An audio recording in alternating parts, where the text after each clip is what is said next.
So guys, this is your first chapter from poetry section. Yes, sweetest love I do not go, and it's their summary. So please careful and please ध्यान दीजिएगा प्रत्येक lines के bilingual summary को. So first line आपका कहता है this poem is written by John Donne. यह कविता जॉन डॉन द्वारा लिखी गई है. This poem is written by John Donne. Okay guys. Second line कहता है he is well known for metaphysical poem. उन्हें आध्यात्मिक कविता के लिए जाना जाता है. He is well known for metaphysical poem. उन्हें आध्यात्मिक कविता के लिए जाना जाता है. He was born in 1572 and died 1631. उनका जन्म 1572 में हुआ था तथा मृत्यु 16 से 31 में हुई थी. Okay guys. Okay, so he was born in 1572 and died 1631. He was Roman Catholic Christian by religion. वह धर्म से रोमन कैथोलिक ईसाई थे. He was Roman Catholic Christian by religion. वह धर्म से रोमन कैथोलिक ईसाई थे. Because of his sect, he was restricted from Oxford University without degree. It means उनके जात की वजह से. Because of his sect, उनकी जात की वजह से उन्हें बिना डिग्री के he was restricted from Oxford University without degree. उन्हें बिना डिग्री के ऑक्सफोर्ड यूनिवर्सिटी से निकाल दिया गया था. उन्हें बिना डिग्री के ऑक्सफोर्ड यूनिवर्सिटी से निकाल दिया गया था. किस कारण से? उनके जात की वजह से. ही also worked on song and sonnets and sermons. उन्होंने गाने और सोनेट और उपदेशों पर भी काम किया है. Okay guys. Okay, so next line क्या कहता है आपका? हिज पोएट्री, उनकी कविता Sweetest love I do not go is a poetry of separation. It means guys कि उनकी कविता his poetry Sweetest love I do not go एक अलगाव means separation. इसका मतलब बिछड़न भी होता है. तो यह कविता क्या है भाई? एक अलगाव या बिछड़न की कविता है. कौन सी? तो भाई sweetest love I do not go. तो उनकी कविता sweetest love I do not go एक बिछड़न की कविता है. पोइट्री ऑफ सेपरेशन है.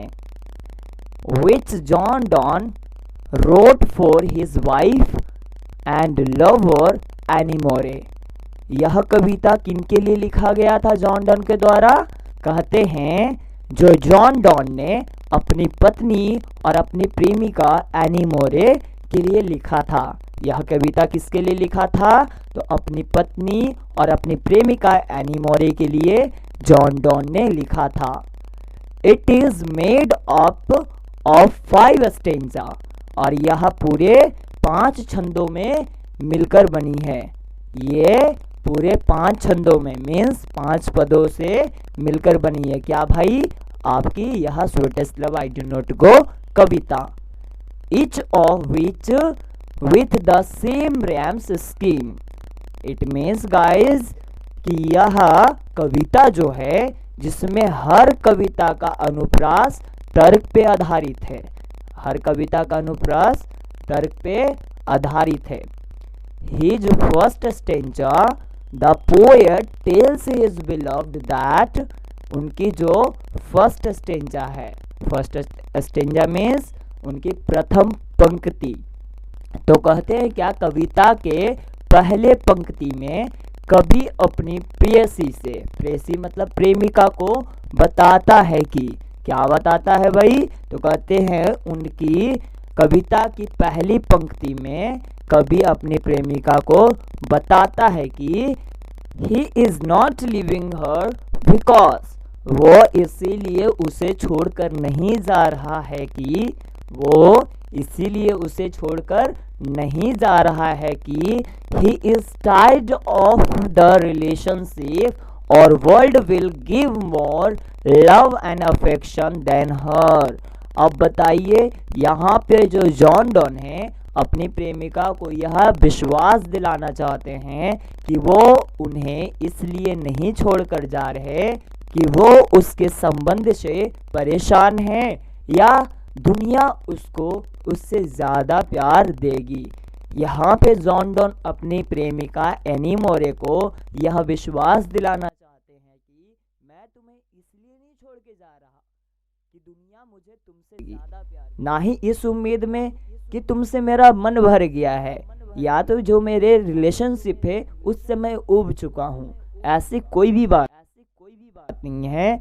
But he must go as a duty, but he must go as a duty, लेकिन वह कर्तव्य के रूप में जाना चाहता है। वह जो कवि हैं sweetest love I do not गो के जॉन डॉन जी अपनी एनी मोरे लवर्स को, बिलव्ड को यह भरोसा दिलाना चाहते हैं कि मैं तुम्हें इसलिए छोड़ के नहीं जा रहा कि दुनिया मुझे तुमसे बेहतर प्यार करेगी, और ना इस उम्मीद में कि मेरा तुमसे मन भर गया है, मेरे संबंध से परेशान हो गया है ना भाई। तो यहाँ पर क्या बात करते हैं कि मुझे सिर्फ और सिर्फ अपने कर्तव्य के लिए जाना पड़ेगा और मैं अपने कर्तव्य के लिए जाना चाहता हूँ। आफ्टर ऑल, आखिरकार, आफ्टर ऑल मतलब क्या होता है बच्चों, तो आखिरकार। The sun departs each night what returns every morning. It means कहा कि आखिरकार सूर्य हर रात परास्त हो जाता है लेकिन हर सुबह लौट आता है। तो बताइए बच्चों, यहाँ पर क्या कह रहे, कभी कह रहे हैं कि आखिरकार सूर्य को देखो किस तरह से हर रात परास्त हो जाता है लेकिन हर सुबह होते ही वापस लौट आता है। उसी तरह से हम पे भी तुम भरोसा करो, मैं यूं जाऊंगा और अपना काम निपटाकर तुरंत आ जाऊंगा। तुम मुझ पे भरोसा करो मेरी जान, हम तुम्हें छोड़कर नहीं जा रहे इस उम्मीद में कि दुनिया मुझे तुमसे बेहतर प्यार करेगी, और ना ही इसलिए कि मेरा तुमसे मन भर गया है, मेरे संबंधों में हाँ भाई कोई मन नहीं लग रहा, मेरे संबंध से परेशान हो गया हूँ, ऐसा कोई बात नहीं है। वो कभी कहना चाहते हैं कि and he has much shorter distance to travel the sun. अब क्या कहते हैं कवि भाई, कवि कहते हैं कि और उनके पास सूर्य की तुलना में यात्रा करने के लिए बहुत कम दूरी है। आप खुद देख लीजिए कि सूर्य जो है पृथ्वी से कितना कोसों दूर होता है, फिर भी वो अपनी ड्यूटी निभाने के लिए हर सुबह चला आता है। ठीक मेरी जान, तुम मुझ पे भरोसा करो कि सूर्य की तुलना में मेरी दूरी बहुत कम है, मैं तो यूं वहां जाऊंगा और यूं यहां आ जाऊंगा, और इसलिए कि तुम्हारी याद मुझे भी तो आएगी, तुम्हारी कमी मुझे भी तो खलेगी, तो तुम मुझ पे क्यों नहीं भरोसा करती हो। मैं सूर्य से भी तेज़ गति में आऊँगा इसलिए कि उसके तुलना में मेरी यात्रा की दूरी बहुत ही कम है। Okay guys, okay. और यहाँ पे क्या कहते हैं अगले स्टेंजा में, तो कहते हैं कि इन फोर्थ स्टेंजा, चौथे पद में, poet suggested his beloved that. अब चौथे पद में क्या करते हैं भाई, तो कहते हैं चौथे पद में कवि अपनी प्रेमिका को सलाह देता है कि, चौथे पद में हाँ कवि अपनी प्रेमिका को सलाह देता है कि man should not fear bad Fortune. Man should not fear bad Fortune means मनुष्य को दुर्भाग्य से नहीं डरना चाहिए। देखिए कैसे कवि यह कहना चाहते हैं कि मान लीजिए ज़िंदगी में उतार चढ़ाव तो आते रहेंगे, अच्छे बुरे समय तो आते रहेंगे, लेकिन किसी भी मनुष्य को अपने दुर्भाग्य अर्थात अपने बुरे समय से नहीं डरना चाहिए, बल्कि उसको डटकर सामना करना चाहिए। क्योंकि आप बुरे समय से कितना दिन पीछा छुड़ा सकते हो, कहीं ना कहीं तो आपको वह भोगना ही पड़ेगा। और वह कहना चाहते हैं कि मनुष्य को दुर्भाग्य से नहीं डरना चाहिए। It what time comes man should fight with the courage and strength. अब यहाँ पे क्या कहते हैं कभी, तो कहते हैं अगर बुरा समय आ जाता है तो आदमी को साहस और ताकत से लड़ना चाहिए। मान लीजिए बाय द वे बुरा समय आ भी जाता है तो आपको अपनी साहस और अपनी ताकत से उससे लड़ना है, ना कि उससे पीछा छुड़ाना है, ना कि उससे मुंह मोड़ लेना है। अपने दुर्भाग्य से डरना नहीं, बल्कि अपने साहस और हिम्मत ताकत से उसका सामना करना है, उसे लड़ना है। कहते हैं इन लास्ट स्टेंजा, आखिरी पद में, है ना, अंतिम पद में, lover tales his beloved that, है ना, आखिरी पद में कवि जो है, प्रेमी जो है अपने प्रेयसी से कहते हैं, आखिरी पद में प्रेमी अपने प्रेयसी से कहते हैं कि क्या कहते हैं बच्चों, तो कहते हैं if a person keep a person alive in their heart will never parted। अब यहाँ पे क्या कहना चाहते हैं, तो वह कहते हैं कि अगर कोई व्यक्ति एक व्यक्ति को अपने दिल में जिंदा रखता है तो वह उससे कभी जुदा नहीं हो सकता, तो वह उससे कभी जुदा नहीं हो सकता। आखिरी पद में क्या कहते हैं, तो अगर कोई व्यक्ति एक व्यक्ति को अपने दिलों में जिंदा रखता है तो वह उससे कभी जुदा नहीं हो सकता, वह हमेशा एक साथ रहेंगे। सो गाइस, इस तरह से आपके sweetest club I do not गो के समरी कंप्लीट होते हैं। चलिए अब सेकेंड चैप्टर के समरी को जानने की कोशिश करते हैं। चलिए आज के समरी के ऊपर आते हैं। एंड आज का समरी का पहला लाइन है भाई, this poem is written by Walt Whitman. यह पोयम किसके द्वारा लिखा गया है, तो यह पोयम, यह कविता वॉल्ट विटमैन द्वारा लिखी गई है। He is well known for free verse poem, he is well known for free verse poem. इसका मतलब क्या हो गया पता है, वे मुक्त छंद कविता के लिए पहचाने जाते हैं। मुक्त छंद का मतलब होता है मुक्त पद, ऐसी ऐसी बात करेंगे जिसमें वो मुक्त होना चाहते हैं हर चीजों से, है ना। वर्स का मतलब होता है पद या होता है छंद, वर्स का मतलब होता है पद या तो छंद। कहते हैं he is well known for, वह जाने पहचाने जाते हैं, किस लिए, फॉर के लिए, फ्री वर्स ऑफ पोयम, मुक्त छंद के लिए, मुक्त पदों के लिए वो जाने पहचाने से जाते हैं। बताओ जी, दूसरा लाइन कंप्लीट हुआ, हाँ बिल्कुल हुआ। चलो जी, इसको भी हम लोग कवर कर लिए। अब चलो तीसरे वाले लाइन क्या कहता है, ही वॉज बोर्न इन 1819, मतलब 1819, एंड डाइड 1892, मतलब 1892, है ना। तो देखिए कहा क्या जाता है कि उनका जो जन्म है, उनका जो जन्म है 1819 में हुआ था तथा मृत्यु 1892 में हुई थी। बताओ कवर हुआ, हाँ बिल्कुल हुआ। ही वॉज डेजिम वाई रिलीजन, है ना। डेजिम का मतलब होता है, डेजिम का मतलब होता है आस्तिक, आस्तिक होना, ठीक है। आस्तिक समझते हैं बाबू, आस्तिक का मतलब पता है क्या होता है, जो सभी धर्मों को मानता है, जो सभी धर्मों को मानता है, किसी भी चीजों में भेदभाव नहीं करता है, उसे आस्तिक बोलते हैं। और जो किसी धर्म को नहीं मानता है उसे नास्तिक बोलते हैं, ठीक है। पिचास जिसे बोलते हैं हम लोग, पिचास रे, है ना, आस्तिक है, भगवान में भरोसा नहीं करता है, ऐसे बोलते हैं ना, तो वही होता है नास्तिक। अब आस्तिक कौन होता है, आस्तिक वो होता है जो सब धर्म को मानता है, जो सब भगवान को मानता है, सबको रिस्पेक्ट करता है ना, उसी को आस्तिक बोलते हैं। इसको डेजिम बोला जाता है, डेजिम। कहते हैं आगे, ही ऑल्सो वर्कड, वर्क का मतलब किया, किया है ना, काम करना, ऑन कैंडेंस, कैंडेंस, है ना। उन्होंने बहुत सारी चीजों पर क्या की है भाई, काम भी किया है। किस चीज पे किया है, कैंडेंस पे। समझाता हूँ, टेंशन ना लो। कहते हैं उन्होंने ताल, है ना, ताल पर भी काम किया है।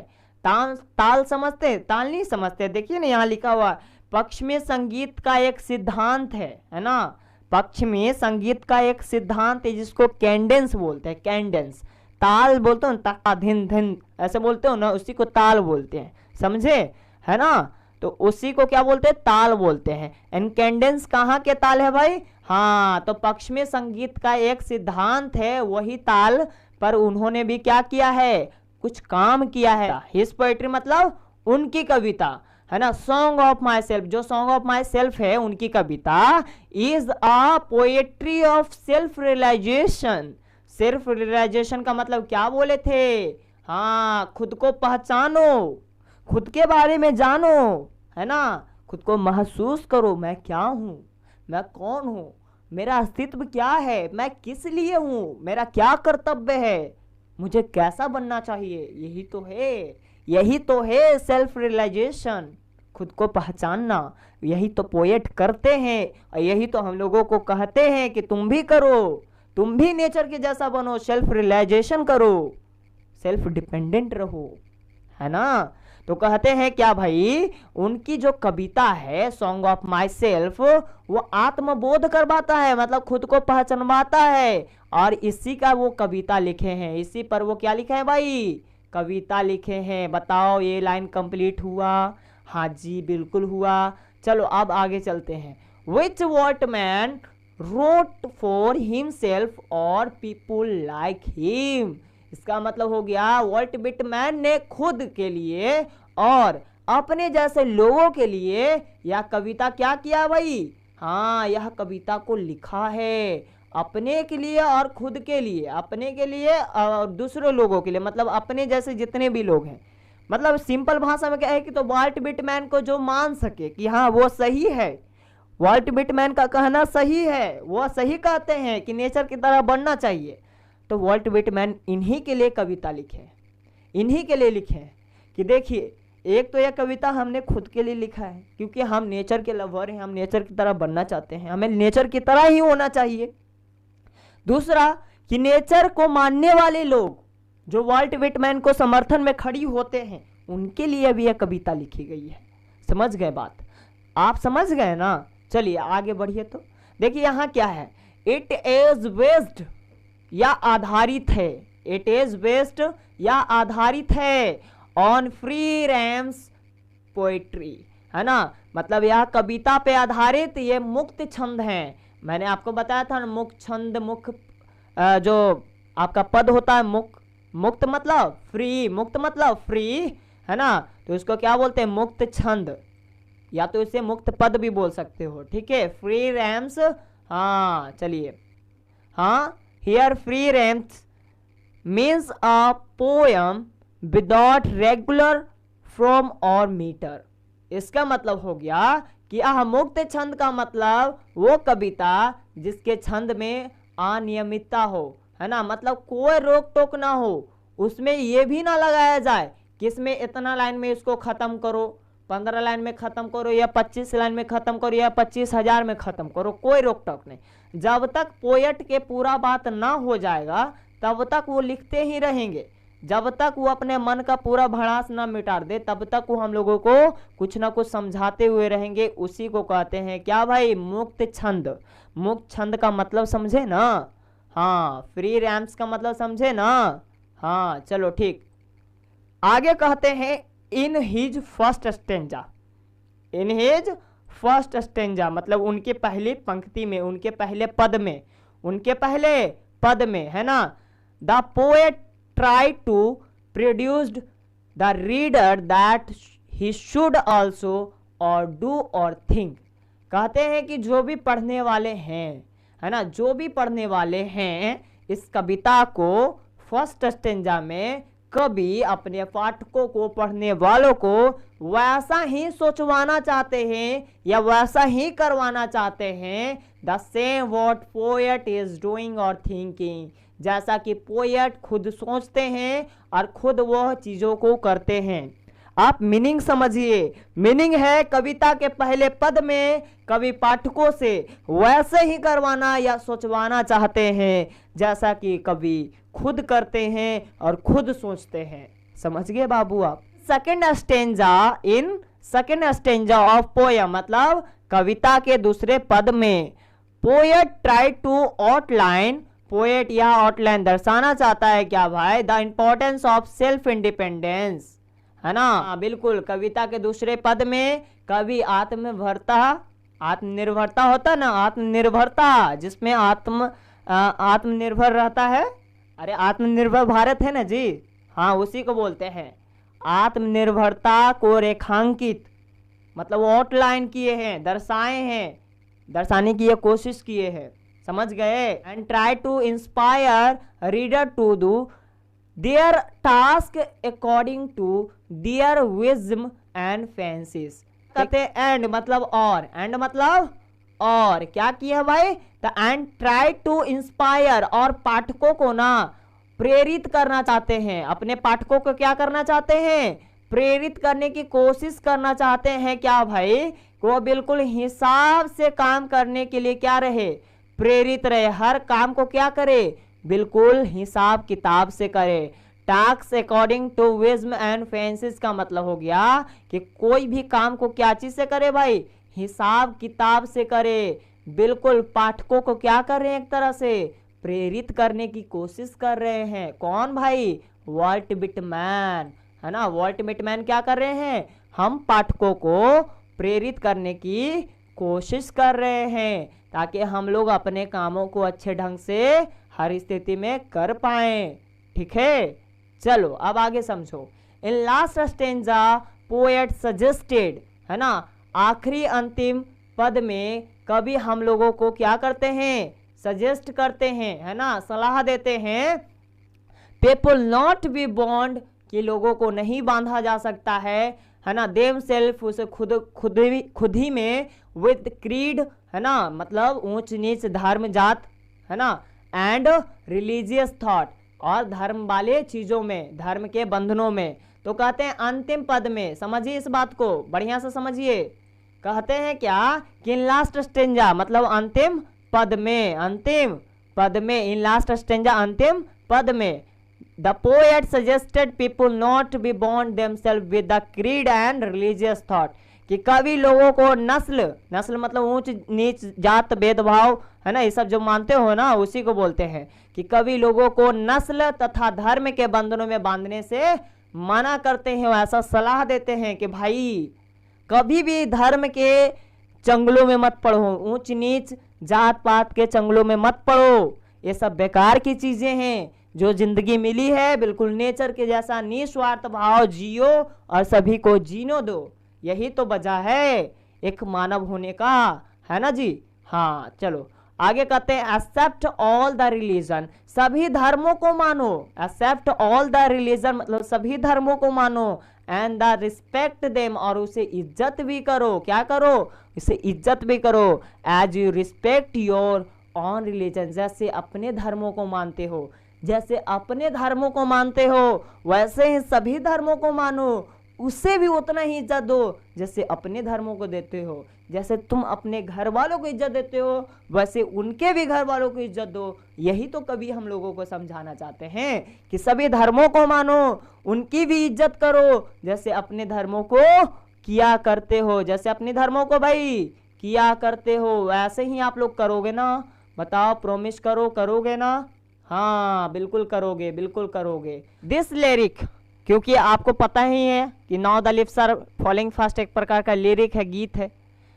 Now the lips are falling fast is composed by W.H. Auden, यह गीत now the lips are falling fast W.H. Auden के द्वारा लिखी गई है। बताओ पहला लाइन समझ में आया? हाँ जी बिल्कुल समझ में आया। चलो आगे देखो, तो कहते हैं he is well known for versatile and religious poem and lyric, है ना, वे एक बहुमुखी धार्मिक, वह एक बहुमुखी धार्मिक कविता तथा गीत के लिए पहचाने जाने जाते हैं। कौन भाई? हाँ W.H. Auden ji, W.H. Auden जी बहुमुखी तथा धार्मिक कविता और गीत के लिए पहचाने जाते हैं।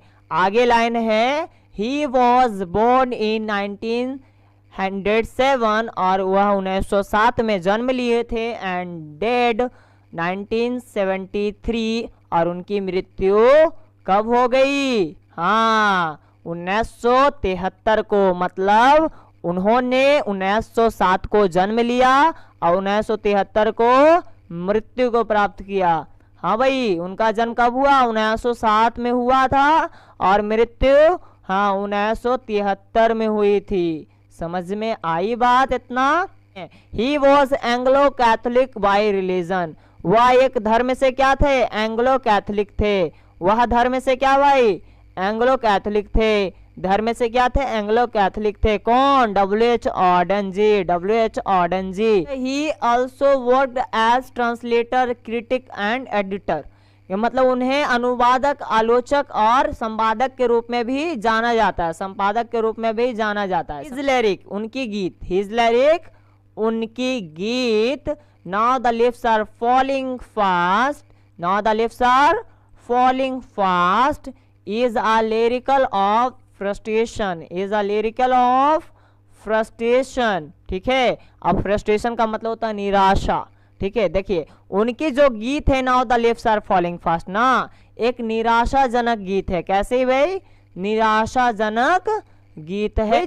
W.H. ऑर्डन, जिसमें W.H. ऑर्डन ने रोट फॉर दोज, जिसमें लिखा है उनके बारे में, हु हैज फॉरगेटन, जो भूल जाते हैं, दैट वन, एक चीज को, वन डे, एक दिन, they must have to die, कि एक दिन हमें मरना ही मरना है। W.H. ऑर्डन ने उनके लिए लिखा है इस बात को, जो भूल गए हैं कि उन्हें एक दिन मरना ही मरना है, उन्हें एक दिन मरना ही मरना है। उन्हें लिए ये कविता क्या की गई है? डेडिकेट की गई है, लिखी गई है। ठीक है भाई, चलो।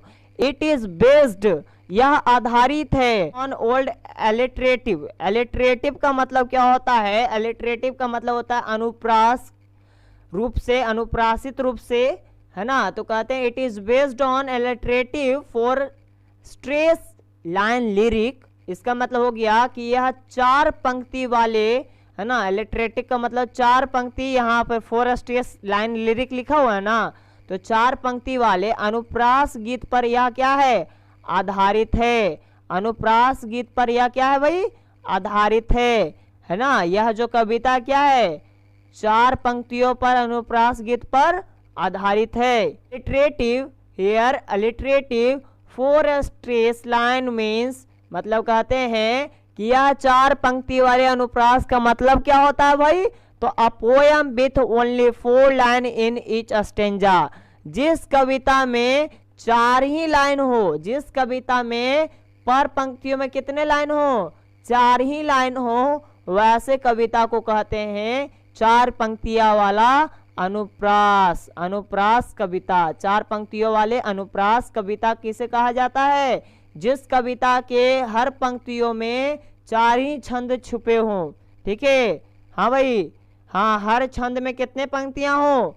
4 ही हो, तो इसी को कहते हैं अलिटरेटिव फोर स्टेज, हाँ, अलिटरेटिव फोर स्टेज लाइन। चलिए बढ़िया। इन फर्स्ट स्टेंजा, देखिए कहते हैं पहला पंक्ति में, है ना, पहला पंक्ति में द पोएट, जो कवि हैं, ट्राई टू कंपेयर, या तुलना करना चाहते हैं, tree leaves with man's age, जिस तरह से पत्ते अपने, है ना, जिस तरह से पेड़ अपने पत्ते छोड़ देते हैं, उसी तरह से मैंस की एज भी निकलती हुई चली जाती है, वो भी अपनी एज भी गवा देते हैं, एज भी छोड़ देते हैं। देखिए यहाँ पर आप हिंदी मीनिंग से समझिए, बेहतर ढंग से समझ पाएंगे। कहते हैं इस गीत के पद में, है ना, पहले पद में कवि पेड़ के पत्तों से मनुष्य की आयु की तुलना की है, कि जिस तरह से पेड़ अपने पत्तों को छोड़ देता है, मनुष्य का एज भी एक ना एक दिन उसका साथ छोड़ देता है, वो भी बुढ़ापा की ओर चला जाता है, वो भी एक दिन बूढ़ा हो जाता है, ना चाहते हुए भी बुढ़ापा आ जाता है, झुर्रियां पड़ने लगती है, नजरें कमजोर हो जाती हैं, दांत हिलने लगते हैं, है ना, जवानी से बुढ़ापा में वो चला जाता है। इस तरह से कंपेयर किए हैं पोएट। इन सेकंड स्टेंजा, दूसरे पद में ऑफ द पोएम, कविता के पोएट ट्राई किए हैं, कोशिश किए हैं to dare people from the despairing nevers, वह कोशिश किए हैं कि जिस प्रकार से मौत के जो सौदागर होता है ना, उससे तुम हिम्मत कर पाओ मिलने की, इससे कोशिश कर पाओ मिलने की, कि भाई हम तुमसे उतना नहीं डरते, मतलब मौत से हमें उतना डर नहीं है, जब तुम आओगे मैं खुशी खुशी जाऊंगा, मौत से भला क्या डरना, है ना, मौत से भला कोई चीज होता है क्या। तो कहते इस गीत के दूसरे पद में कवि ने लोगों को यमराज से सचेत करने की कोशिश की है, डेयर रहने की कोशिश की है, हिम्मत करने की कोशिश की है। डेयर का मतलब होता है हिम्मत रहना, हिम्मत रखना, अपने आप में हिम्मत रखना, ठीक है, सचेत होना, है ना भाई, हाँ, तो कहते हैं आगे लाइन में he can come any time, वो कभी भी आ सकता है। कौन भाई? मौत का सौदागर, वह कभी भी आ सकता है। मौत के सौदागर, to take out our soul, हमारी आत्मा को खींच कर ले जाने के लिए, हमारी आत्मा को खींच कर ले जाने के लिए वह कभी भी आ सकता है। कौन?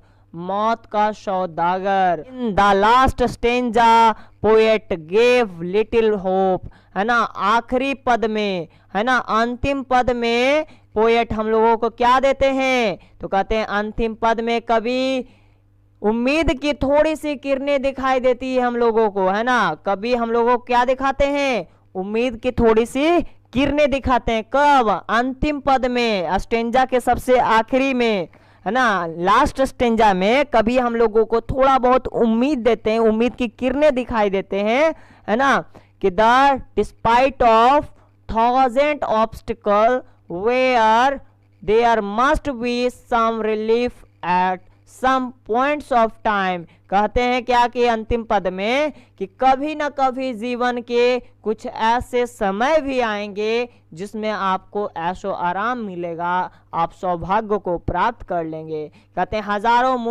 मुसीबतों से गुजरते हुए, ऑब्स्टिकल का मतलब मुसीबत, ऑब्स्टिकल का मतलब जल्दी से बताओ, जल्दी से। यहाँ देखो ऑब्स्टिकल लिखा हुआ है ना, तो ऑब्स्टिकल का मतलब होता है मुसीबत। क्या होता है भाई? मुसीबत होता है, ठीक है।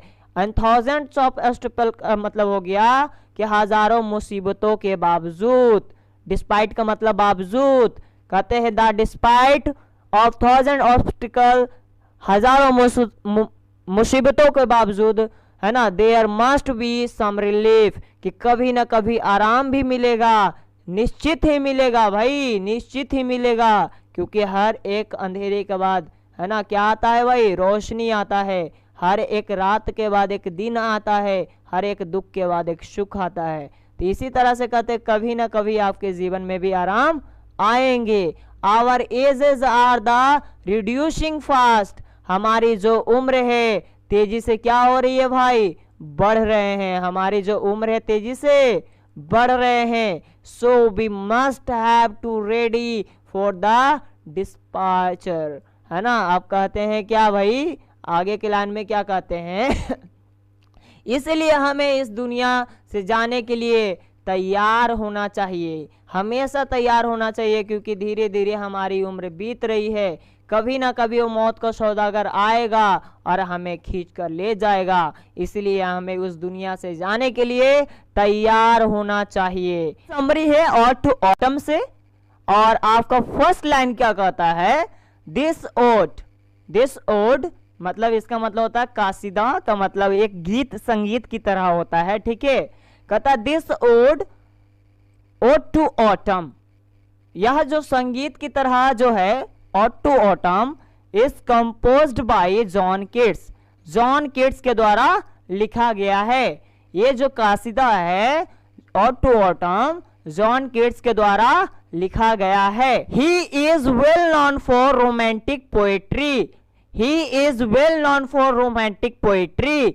आप कहेंगे रोमांटिक पोएट्री क्या होता है? हाँ, प्रकृतिकवादी, मतलब जो नेचर से प्यार करता है, ठीक है, जो नेचर से प्यार करता है, तो उस तरह के कवि को रोमांटिक पोएट्री कहा जाता है, ठीक है। ऐसा नहीं रोमांटिक का मतलब समझ लेना कि सब शाहरुख खान ही है, ठीक है, ऐसा नहीं है। हाँ, कुछ ऐसे आशिक होते हैं जो नेचर्स के भी होते हैं। हाँ भाई, कोई चाय का दीवाना है, कोई बर्गर का दीवाना है, कोई पेड़ पौधे का दीवाना है, सब चीज का दीवाना होता है। कहते हैं कि वे प्रकृतिवादी कविता के लिए जाने पहचाने से जाते हैं, मतलब फेमस हैं, क्योंकि वो बहुत ग्रेट लवर ऑफ नेचर है भाई, great lover of nature. He was born in England, उनका जन्म हुआ था इंग्लैंड में इन 1795 को, एंड डाइड 1821, और उनकी मृत्यु हो गई थी कब भाई? हाँ, मृत्यु हो गई थी 1821 में। कहता उनका जन्म 1795 में हुआ था तथा मृत्यु इंग्लैंड में 1821 में हुई थी। He was Christian bye religion, वह धर्म से क्या है भाई? वह धर्म से क्या है? ईसाई हैं, क्रिश्चियन मतलब ईसाई। ही ऑल्सो वर्कड मतलब उन्होंने और भी काम किए हैं ऑन द ट्रांसलेशन ऑफ वर्गल्स एनाइड। अब समझाता हूं इसको, कहते हैं उन्होंने वर्गल्स एनाइड के ऊपर भी काम किया है। ठीक है, यह एक प्रकार के इंग्लिश पत्रिका होता है, उसी के ऊपर एक अनुवादक के रूप में काम किया। अनुवादक समझते हैं, ट्रांसलेटर जो ट्रांसलेट करता। हिज ओड उनकी गीत, his ode ode to autumn है ना, an ode of season, and खास तौर पे शरद ऋतु से संबंधित है। ऑड टू ऑटम जो गीत है उनकी है ना, क्या है, खास तौर पर शरद ऋतु से संबंधित है। आगे कहते हैं it is made of 11 stanzas. यह जो है उनकी जो गीत है, उनकी जो ओड है ना, कुल मिलाकर 11 स्टेंजाज का मतलब होता है पद या तो छंद होते हैं। तो ये पूरे के पूरे 11 पदों और छंदों से मिलकर बनी हुई है। हाँ, इसमें 11 छंद है एंड 11 पद है, मतलब आप पद या छंद कह सकते हो इसे, है ना जी। समझ गए बाबू आप। हाँ, तो ये बताओ ऑड टू ऑटम जो है कितने पदों से मिलकर बने। हाँ, तो 11 पदों से मिलकर बने हुए है ना, एक प्रकार का क्या है, ओड है, एक प्रकार का गीत है। चलिए आगे देखिए क्या कहते हैं, आगे क्या कहते हैं भाई, आप गौर कीजिएगा थोड़ा सा। कहते हैं each of which varies in rhymes schemes. इसमें जो प्रत्येक प्रकार के जो लाइन्स है ना, कविता के जो हर प्रकार के पंक्तियां जो हैं है ना, उसका अनुप्रास क्या है, भिन्न है भाई। इन हिज फर्स्ट स्टेंजा उनकी पहली छंद में, जॉन किट्स के पहली छंद में वह ट्राई करते हैं कि draw the attention of the readers, मैं पाठकों के अटेंशन को, ध्यान को क्या करूं, अपने तरफ खींचूं, है ना, मैं पाठकों के ध्यानों को अपने तरफ खींच लूं, है ना। ऐसा कौन करते हैं भाई, जॉन किट्स करते हैं। हम लोगों के साथ क्या करते हैं कि अपने पहले स्टेंजा में ही हम लोगों के ध्यान को क्या करते हैं, कभी अपनी ओर खींचते हैं, है ना। आगे कहते हैं टुवर्ड्स एक्सलेंसली ऑफ ऑटम सीजन, जो कि शरद ऋतु में एक बहुत ही महत्वपूर्ण ढंग से माने जाते हैं। अब इसके हिंदी मतलब समझते हैं। कविता के पहले छंद में जॉन किट्स क्या करते हैं, पाठकों मतलब जो रीडर्स होते हैं, जो कविता को पढ़ने वाले होते हैं, है ना, उसके ध्यानों को क्या करते हैं, अपनी ओर खींचने की कोशिश करते हैं। किस ऋतु के, तो ऑटम सीजन मतलब बसंत ऋतु के श्रेष्ठता, है ना, उसकी महत्वता के बारे में बताते हुए अपनी ध्यान पाठकों के खींचना शुरू करते हैं, है ना। पाठकों के ध्यान बसंत ऋतु के महत्वता बताने में पाठकों के ध्यान जॉन किट्स अपनी ओर खींचना चाहते हैं। वेयर फ्रूट्स, जहां फले, आर रेडी फॉर मैच्योरिंग, जहां पे फले बड़े होने के लिए, परिपक्व होने के लिए, है ना। The vines of grapes of dating and around the roof of the house, the vines of grapes dating around the roof of the house, जहां फले और अंगूर की वेलियां घर के छतों पर लतरे पसार रही होती है, लतरे लगाते हुए रहती है ना। जहां पर फले क्या होती हैं, पकते हुए नजर आते हैं, जहां पे फले पकते हुए नजर आते हैं, और अंगूर के बेल जो होते हैं घरों के छतों पर क्या होते हैं, लतरे लगाते हुए नजर आते हैं। लतरे लगाते हुए मतलब इधर से उधर बिल्कुल फैल जाते हैं, बिल्कुल फैल जाते हैं। किसके बेलियां, अंगूर के बेलियां। कहाँ पे भाई, घर के छतों के ऊपर, छज्जों के ऊपर, है ना, बिल्कुल लत्तर बहत्तर जैसे इधर से उधर बिखर जाते हैं, बहुत गैदरिंग हो जाता है। इन सेकंड स्टेंजा, दूसरे छंद में, दूसरे पद में पोएट्स मतलब कवि डिस्क्राइब, वर्णित करते हैं the beauty of autumn season, मतलब शरद ऋतु के खूबसूरतियों को वह क्या करते हैं, वर्णन करते हैं, व्याख्या करते हैं। कहते हैं क्या, दूसरे छंद में कवि बसंत ऋतु के खूबसूरती की व्याख्या की है भाई, व्याख्या की है मतलब वर्णन किए हैं, इसकी खूबसूरती को लेकर। ये देखो बसंत ऋतु कितना बढ़िया है ना सीजन है भाई, जिसमें फल दम इधर से उधर है ना, लटकते हुए नजर आते हैं, बिल्कुल मीठे मीठे फल मिलते हैं, है ना, बिल्कुल पके पके फल मिलते हैं, चारों तरफ हरियाली ही हरियाली नजर आती है, मौसम भी बहुत सुहाना सा होता है। Third stanza is more about the metaphorical style of poem, है ना। यहाँ पे थोड़ा सा समझने की आप कोशिश करेंगे, है ना, थोड़ा सा समझने की कोशिश करेंगे। मेटाफोरिकल का मतलब समझिए यहाँ पर क्या कहा गया है। हाँ, कहता है कि अगर आप तीसरा स्टेंजा में जाएंगे, तीसरा स्टेंजा में तीसरे पंक्ति में जाएंगे, तीसरे वाले लाइन में जाएंगे, तो कवि ने कविता के सुंदर बनाने के लिए उपमा का भी प्रयोग किया है। उपमा समझते, मेटाफोरिकल बोलते उसको।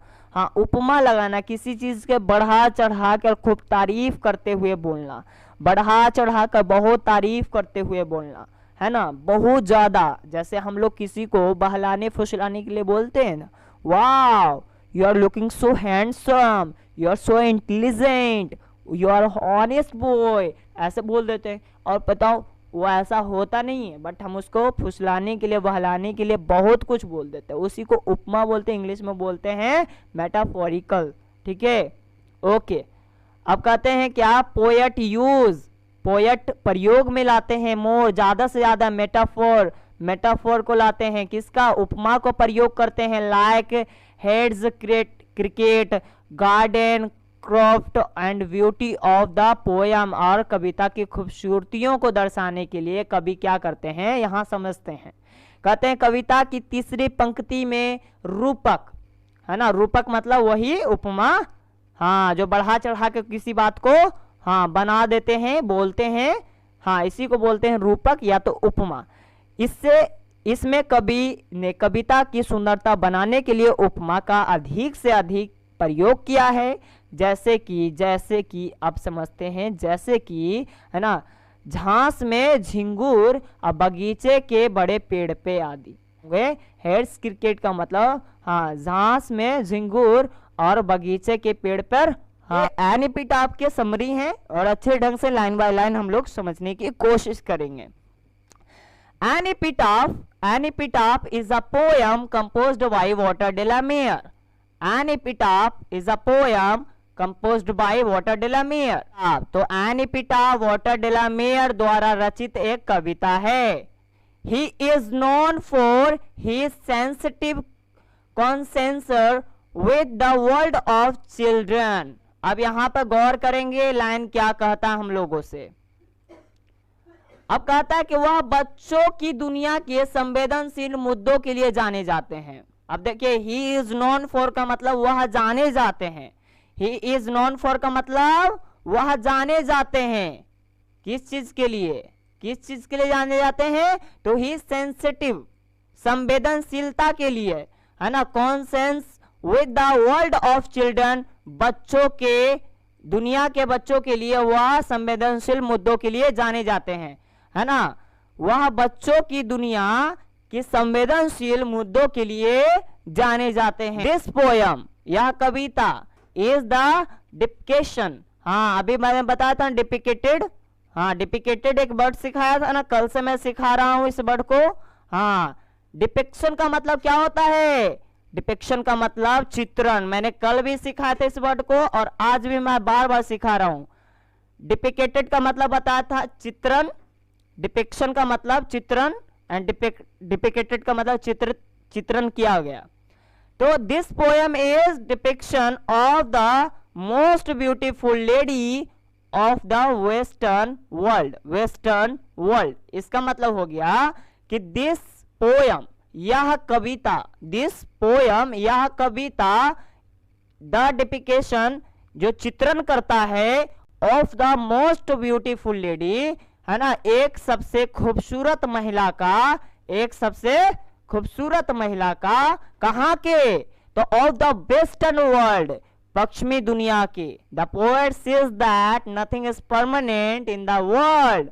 कवि का कहना है कि दुनिया में कुछ भी अस्थायी नहीं है, अस्थायी नहीं है। कहते हैं everything is temporary, everything is temporary, मतलब सब चीज क्या है, टेम्पोररी है, अस्थायी है। सब चीज क्या है भाई, हाँ, अस्थायी है।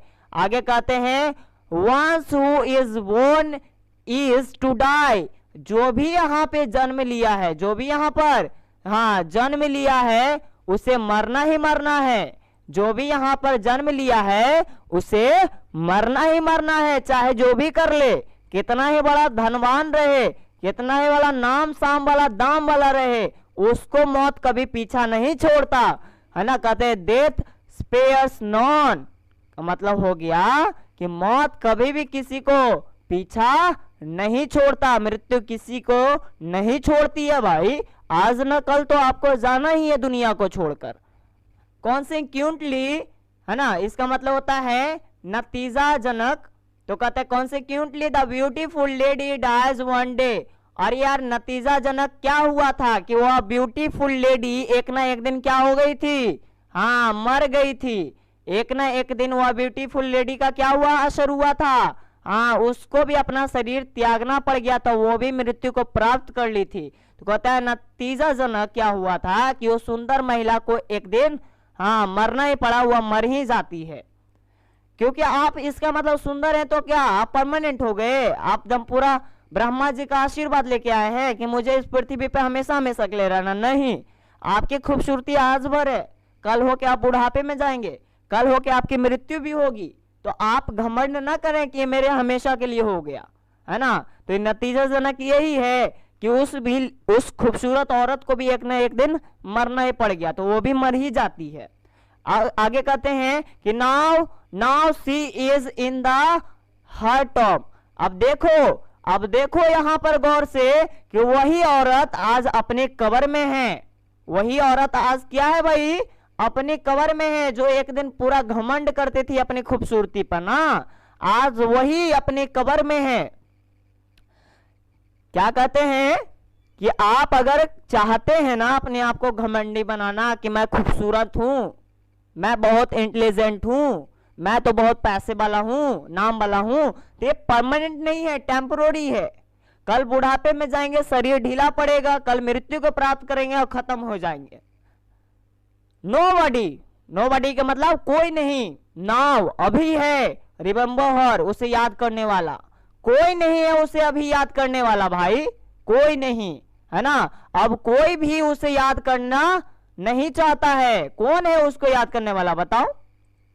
कहता आप कोई भी उसे याद नहीं करता है, कोई भी उसे याद नहीं करता है, चाहे आप कितना ही खूबसूरत क्यों ना हो, है ना। जब आपकी मृत्यु हो जाएगा ना तो 12-13 दिन के बाद ना लोग भुला जाता है क्या आप क्या थे और कैसे थे और कितना खूबसूरत थे, कुछ भी नहीं काम देता है, लोग भूल जाता है, सब चीज भूल जाता है। बड़े से बड़े सेलिब्रिटी मरता है, हीरो हीरोइन मरता है, कोई पूछे जाता है कल होकर, नहीं, कोई नहीं, है ना। ये तो आजकल वीडियोस चल गया तो देख देख के हम लोग महसूस भी कर लेते हैं। लेकिन हम लोगों को देखिए, आम आदमी जब मरता है डेली बाय डेली कितना लोग मर रहा होगा, कौन याद करने जाता है बताइए। तो कुछ काम देता है नहीं, कुछ काम नहीं देता। कहते हैं ओनली द पोएट रिमेंबर हर, सिर्फ और सिर्फ वैसे कवि ही जो थे उसे याद किया करते थे, कवि ही जो थे ना वॉटर डेलामेयर वही उसे याद किया करते थे और कोई नहीं याद करता। कहते हैं केवल कवि ही उसे याद करते हैं और कोई नहीं करता है। द पोएट अगेन शोज, मतलब कभी फिर से वो चीज को दिखाना चाहते हैं, फिर से उस चीज को पूछना चाहते हैं, ऐसा दर्शाना चाहते हैं। In sense of transitoriness of the world by asking, asking का मतलब होता है पूछते हुए, आस्किंग मतलब पूछते हुए, द पीपल लोगों से पूछते हुए, दैट हु विल रिमेंबर कि कौन याद करेगा उसे, उस लेडी को, after the death of the poet, कवि के मृत्यु के बाद। The poet that who will remember, poet पूछते हैं कि कौन याद करेगा मेरी मृत्यु के बाद उस औरत को, बताइए कौन याद करेगा। जिस तरह से हम उसे याद किया करते हैं, मेरी मृत्यु के बाद उसे इस दुनिया में कौन याद करेगा। वर्ल्ड वाइड आस्किंग, इस दुनिया में कौन उसे याद करेगा बताइए। कभी फिर से लोगों से पूछते हुए दुनिया से, हाँ परंपरागत रूप से यह करते हैं कि भावना को दिखाते हैं, मतलब अपने इमोशंस को दिखाते हैं कि कवि की मृत्यु के बाद उस महिला को कौन याद करेगा। दस का मतलब होता है इस प्रकार, दस का मतलब इस प्रकार, दस का मतलब इस प्रकार वी सी दैट, हम लोग देखते हैं कि द पोएट एम्फेसाइजेस एंड ट्रांसटोरिजनेस का मतलब होता है, ट्रांसटोरिजनेस का मतलब होता है कि जो मृत्यु आई फिर जन्म हुआ, फिर मृत्यु हुई फिर जन्म हुआ, जन्म हुआ मृत्यु हुई, मृत्यु हुई जन्म हुआ, इसी को कहते हैं ट्रांसटोरिजनेस। ट्रांसटोरिजनेस किसे बोलते हैं भाई? हाँ, वही जो मृत्यु का चक्रण होता है, जीवन का जो चक्रण होता है।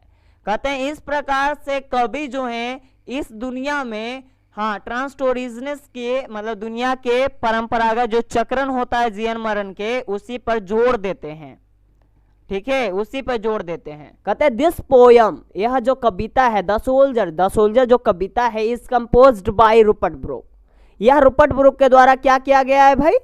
हाँ, लिखा गया है, कंपोज किया गया है, लिखा गया है। किसके द्वारा? रूपर्ट ब्रूक के द्वारा लिखा गया है। आगे कहते हैं यह कविता द सोल्जर रूपर्ट ब्रूक द्वारा लिखी गई कविता है ना।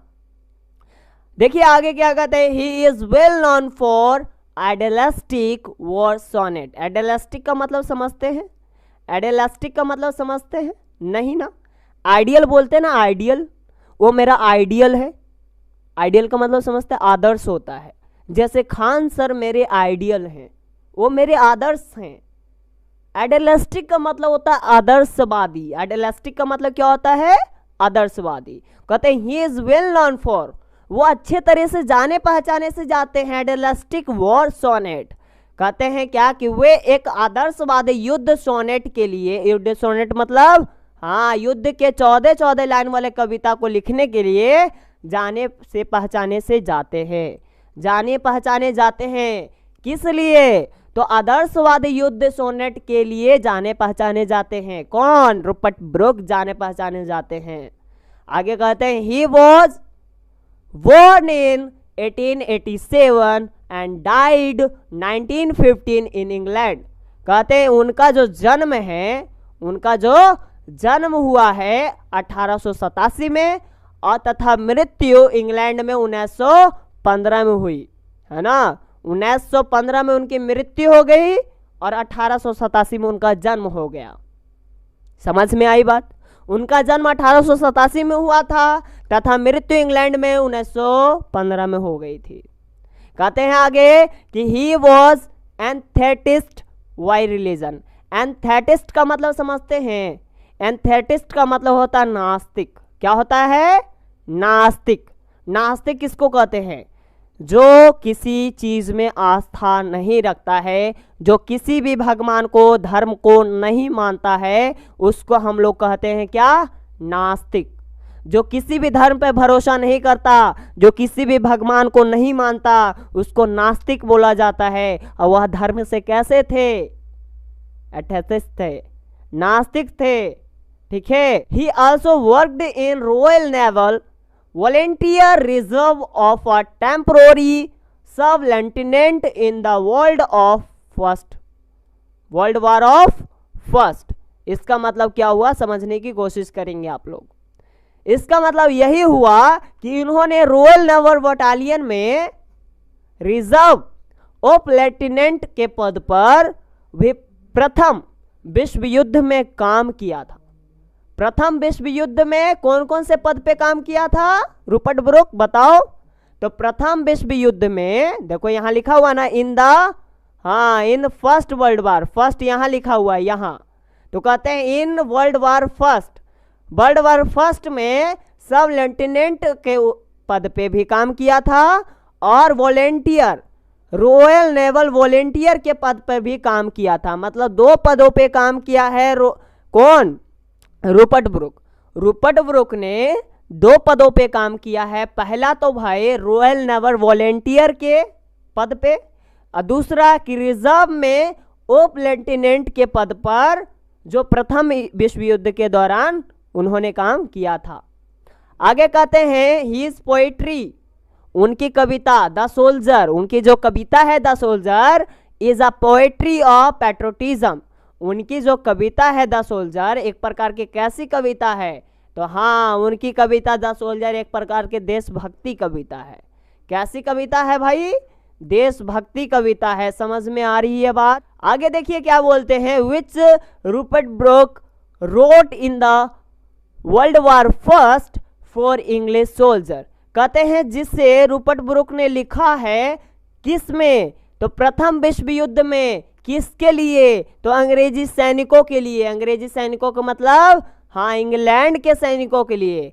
जिसे लिखा है, किसे लिखा है, द सोल्जर वाले कविता को लिखा है रूपर्ट ब्रूक ने प्रथम विश्व युद्ध के दौरान। प्रथम विश्व युद्ध में लिखा है किसके लिए, तो अंग्रेजी सैनिकों के लिए, इंग्लैंड के सैनिकों के लिए यह कविता लिखा है। समझ में आई बात। कहते हैं क्या, इन हिज फर्स्ट स्टेंजा, उनके पहले पद में, द पोएट रिवील दैट, कवि पाठकों को यह कहना चाहते हैं, इफ ही डाइज, अगर वो मारे जाते हैं, इन फॉरेनर फील्ड, विदेशी जमीनों में, ड्यूरिंग वॉर, युद्ध के दौरान, दैट की field will be belong to England, और वह जमीन किसका हो जाएगा, इंग्लैंड का हो जाएगा। बिकॉज, क्योंकि इंग्लैंड ब्रेव आर्मीज, क्योंकि इंग्लैंड के जो सैनिक लोग हैं, बहादुर सैनिक लोग हैं, will conquer it one day, क्योंकि इंग्लैंड के बहादुर सैनिक लोग एक न एक दिन उस जमीन पर क्या कर लेंगे, कब्जा कर लेंगे। अब हिंदी मीनिंग समझते हैं। कहते कविता के पहले पद में कवि पाठकों से यह कहना चाहते हैं कि अगर उनकी मृत्यु विदेश के मैदान में हो जाती है, कविता के पहले पद में कवि पाठकों से यह कहना चाहते हैं कि अगर उनकी मृत्यु विदेश के मैदान में हो जाती है तो वो जमीन इंग्लैंड की होकर रह जाएगी, क्योंकि इंग्लिश बहादुर सिपाही, मतलब इंग्लैंड के बहादुर सिपाही एक दिन उस पर कब्जा कर लेगा, एक दिन उस पर कब्जा कर लेगा, और इस तरह से वह हमेशा हमेशा के लिए इंग्लैंड की जमीन बन के रह जाएगा। आगे कहते हैं, in second stanza of poem, कविता के दूसरे पद में, कविता के दूसरे पद में क्या कहते हैं भाई, गौर कीजिएगा। कहते हैं, the poet try to outline, जो कवि हैं वो रेखांकित करना चाहते हैं, the remembrance of motherland in the war field. ये जो युद्ध के मैदान है, युद्ध के जो मैदान है, कवि वहाँ पर अपनी मातृभूमि को क्या करना चाहते हैं, तो मातृभूमि के यादों को रेखांकित करना चाहते हैं। अपनी मातृभूमि के यादों को क्या करना चाहते हैं, युद्ध के मैदान में रेखांकित करना चाहते हैं। कहते हैं कि कवि ने युद्ध के मैदान में अपनी मातृभूमि की यादों को रेखांकित करने की कोशिश की है। युद्ध के मैदान में कवि ने क्या किया है भाई, तो अपने मातृभूमि के यादों को दर्शाने की, रेखांकित करने की एक कोशिश की है। आगे कहते हैं, He expresses his gratefulness to his country for everything he got there। कहते हैं क्या, वो अपने आप में प्रकट करते हैं, हर चीजों को क्या करते हैं, प्रकट करते हैं, दर्शाते हैं। कहते हैं जो कुछ भी उस मातृभूमि से हमें मिला है का मतलब समझे। हाँ देखिए यहाँ लिखा हुआ है, for everything he got there, जो कुछ भी वहां से आपको मिला है, जो कुछ भी उस मातृभूमि से मिला है, उसके लिए, फॉर दिस, उसके लिए उसने अपने मातृभूमि का क्या किया है, आभार प्रकट किया है। आभार प्रकट करना समझ रहे हैं, यहाँ पे लिखा हुआ है एक्सप्रेस हीज ग्रेटफुलनेस, इसी का मतलब होता है अपना आभार प्रकट करना। एक्सप्रेस हीज ग्रेटफुलनेस का मतलब क्या होता है, हाँ आभार प्रकट करना, आभार प्रकट करना। एक्सप्रेसेस हिज ग्रेटफुलनेस का मतलब होता है अपना आभार प्रकट करना। तो कहते हैं ही एक्सप्रेसेस हिज ग्रेटफुलनेस, वह अपना आभार प्रकट करते हैं, टू हिज कंट्री, अपने देश को, फॉर एवरीथिंग, हर चीज़ों के लिए, ही गॉट देयर, जो वहाँ से उन्होंने पाया है, जो उसे वहाँ से मिला है। आगे कहते हैं ही ऑल्सो एक्सटेंड्स, और भी ज़्यादा आभार प्रकट करते हैं, हिज ग्रेटिट्यूड, वह अपने आभारों को और भी ज़्यादा प्रकट करते हैं, टू इंग्लैंड, इंग्लैंड के लिए, for giving him a noble thought and happy dream, उसे एक सुहाना सा सपना देने के लिए, एक सुहाना सा सपना देने के लिए, एक अच्छे विचार देने के लिए। कहते हैं उन्होंने विचार और अच्छे सपने देने के लिए इंग्लैंड का फिर से आभार प्रकट किया है। उन्होंने एक अच्छा विचार देने के लिए, एक अच्छा सपना देने के लिए इंग्लैंड का क्या दिया है भाई? हाँ, तो आभार प्रकट किया है, आभार प्रकट किया है। ठीक है, तो यहाँ पे रेडी हो जाइए मेकाबेटी द मिस्ट्री कैट के ऊपर समरी को समझने के लिए। अब पहला लाइन क्या कहता है? The poem Macavity the mystery cat is composed by T S. Eliot. कहते हैं ये जो पोयम है मेकाबेटी द मिस्ट्री कैट, वो किसके लिखे गए हैं भाई? किसके द्वारा रचित है? तो कहता है कविता Macavity the mystery cat T S. Eliot द्वारा रचित कविता है। क्या है? टी.एस. इलियट द्वारा रचित कविता कौन है? मेकाबेटी द मिस्ट्री कैट। कहते हैं दिस पोयम इज ह्यूमरस। यह कविता क्या है? हास्यपूर्ण है। हास्यपूर्ण समझे ना? हाँ, वही एंटरटेनमेंट के पर्पस से, जैसे हेरा फेरी है। हाँ चलिए, हेरा फेरी है ना एंटरटेनमेंट के पर्पस से। चलिए आगे देखिए, आगे क्या कहते हैं? द पोएट डिस्क्राइब्स, जो पोएट हैं, जो कवि हैं, वो वर्णन करते हैं, डिस्क्राइब्स करते हैं, वर्णन करते हैं। द पोएट डिस्क्राइब्स द मिसअचीव्स of his cat in the mock heroic away, है ना। आप देखिए इसका मतलब क्या हुआ? कहते हैं कि कवि अपनी एक बिल्ली की शरारत का वर्णन करते हैं, जो वीर काव्य और विदुर तरीके से भी हाँ करते हैं। जैसे देखिए वीर काव्य क्या होता है बताता हूँ। वीर काव्य क्या होता है? कहते हैं वीर काव्य आप जैसे छंद पढ़े होंगे, रस पढ़े होंगे, है ना, कुछ ऐसे अलंकार पढ़े होंगे, तो उसमें एक वीर काव्य होता है, विदुर होता है, ठीक है, विद्रूप होता है। तो कहते हैं कि ये जो बिल्ली का शरारत को जो वर्णन करते हैं ना, तो अपने वीर काव्य और विदुर के तरीके से। तो देखिए क्या हुआ, मिसअचीव्स का मतलब हो जाता है ये जो शरारतपन होता है ना, शरारतपन, तो उसको कहते हैं मिसअचीव्स का मतलब शरारतपन, मतलब शरारत करना। और कहते हैं ऑफ हिज कैट, अपने बिल्ली के बारे में, जो इस कैरेक्टर में पोएट लेके आए हैं मेकाबेटी द मिस्ट्री कैट में।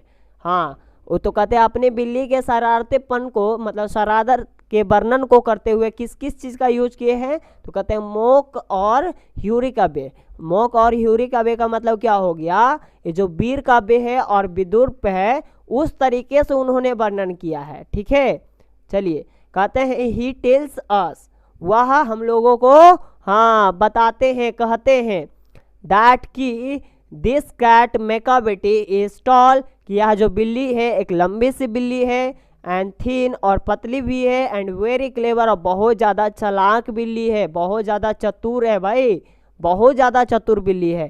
कहते हैं वह हमें बताते हैं कि, है ना, यह बिल्ली एक मेकाबेटी लंबी सी बिल्ली है, पतली है और बहुत चालाक भी है। कौन? मेकाबेटी। कौन बता रहे हैं? T.S.. Elliot ji.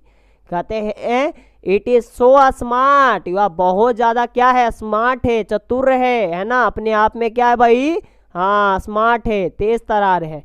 That the poet ऐसा कहते हैं क्या कि कॉल्स इट हिडन पॉ, और इसे पोएट जो है एक तरह से और नाम से पुकारना चाहते हैं। क्या भाई? तो कहते यह इतना स्मार्ट है कि कभी इसे एक दबे से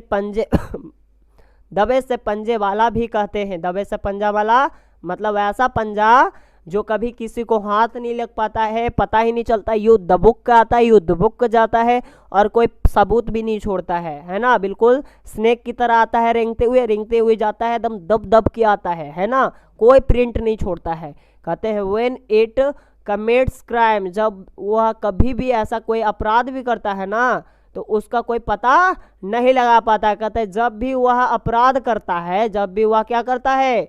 अपराध करता है, तो उसका पता नहीं लगा पाता। आगे देखिएगा, बताइए इतना समझ गए? आगे गौर कीजिएगा। कहते हैं it never leaves behind any sign of his crime. कहते हैं क्या कि वो जो बिल्ली है ना, कभी भी अपने पीछे, बिहाइंड का मतलब होता है पीछे, ठीक है, पीछे, एनी साइन का मतलब कोई भी ऐसा निशानी, चिन्ह है ऑफ हिज क्राइम, अपने अपराधों के चिन्ह कभी भी वो नहीं छोड़ता। लीव का मतलब होता है छोड़ना। कहते हैं कि यह अपराध के किसी भी निशान को अपने पीछे कभी नहीं छोड़ता है। कौन भाई? मैकाविटी। कोई भी अपराध के पीछे का चिन्ह को नहीं छोड़ता है, कोई भी निशान को नहीं छोड़ता है। सो इसीलिए, सो मतलब इसीलिए इट इज नेवर कॉट, इसलिए वो कभी नहीं पकड़ा जाता। पकड़ाता है, कॉट का मतलब पकड़ना, कैच होता है ना, कैच मतलब पकड़ना, एंड कॉट का मतलब पकड़ा जाता है ना, मतलब पकड़ा गया था। तो कहते हैं कॉट रेड हैंडेड, रंगे हाथ नहीं पकड़ा जाता है। वाई एनीवन, किसी के द्वारा वो रंगे हाथ नहीं पकड़ाता है। क्यों? क्योंकि वो कोई सबूत ही नहीं छोड़ता है। कहते हैं सो इसीलिए यह कभी भी किसी के द्वारा रंगे हाथ नहीं पकड़ा जाता है, कभी भी नहीं पकड़ा जाता है। ठीक है, वो इतनी चतुर बिल्ली है, कभी भी रंगे हाथ नहीं पकड़ा जाता है। कहते इट गोज एवरीवेयर, वो सभी जगहों पे जाता है। विदिन, है ना, कुछ ही मिनटों में our rich what no what is knows its activity, है ना। कहते हैं उसकी एक्टिविटीज को कोई नहीं जान पाता है, वो कब जाएगा, कब आएगा, कब क्या करेगा, कोई नहीं पकड़ पाता। तो कहते हैं यह हमारी पहुंच के भीतर हर जगह जाता है, मतलब जहां तक मुझे मालूम है ना कहाँ कहाँ जा सकता है, वो हर जगह जाता है। लेकिन कोई भी इसकी गतिविधियों का नहीं जानता, कोई भी उसकी गतिविधि का पता नहीं लगा पाता है। मतलब हर कोई जानता है कि वो कहाँ कहाँ जा सकती है बिल्ली, हर कोई जानता है कि यहाँ जाएगा, वहाँ जाएगा, ऐसे करेगा, वैसे करेगा, हर कोई जान रहा है। हर जगह पुलिस और क्रिमिनल के पकड़ने वाले यार्ड बाय यार्ड बैठाए हुए हैं, लेकिन कोई भी उसके गतिविधियों का नहीं पता लगा पाता है। जैसे चोरी करता है और चोरी करके भाग जाता है। कैसे आप देखे हैं ना धूम थ्री था कि धूम 1 था, पता नहीं है, जो भी था उसमें क्या होता है, बिल्कुल ऐसे चोरी करता है और चोर पकड़ा भी नहीं जाता है। बिल्कुल मैकाविटी की स्क्रिप्ट चोरी कर लिया वो सब, ठीक है, उसी का स्क्रिप्ट चोरी किया है। देखिए अब यहाँ पे कहते हैं इट चीट्स पीपुल, यह लोगों को धोखा देता है। मैकाविटी क्या करता है? लोगों को धोखा देता है। क्या करता है भाई? लोगों को धोखा देता है।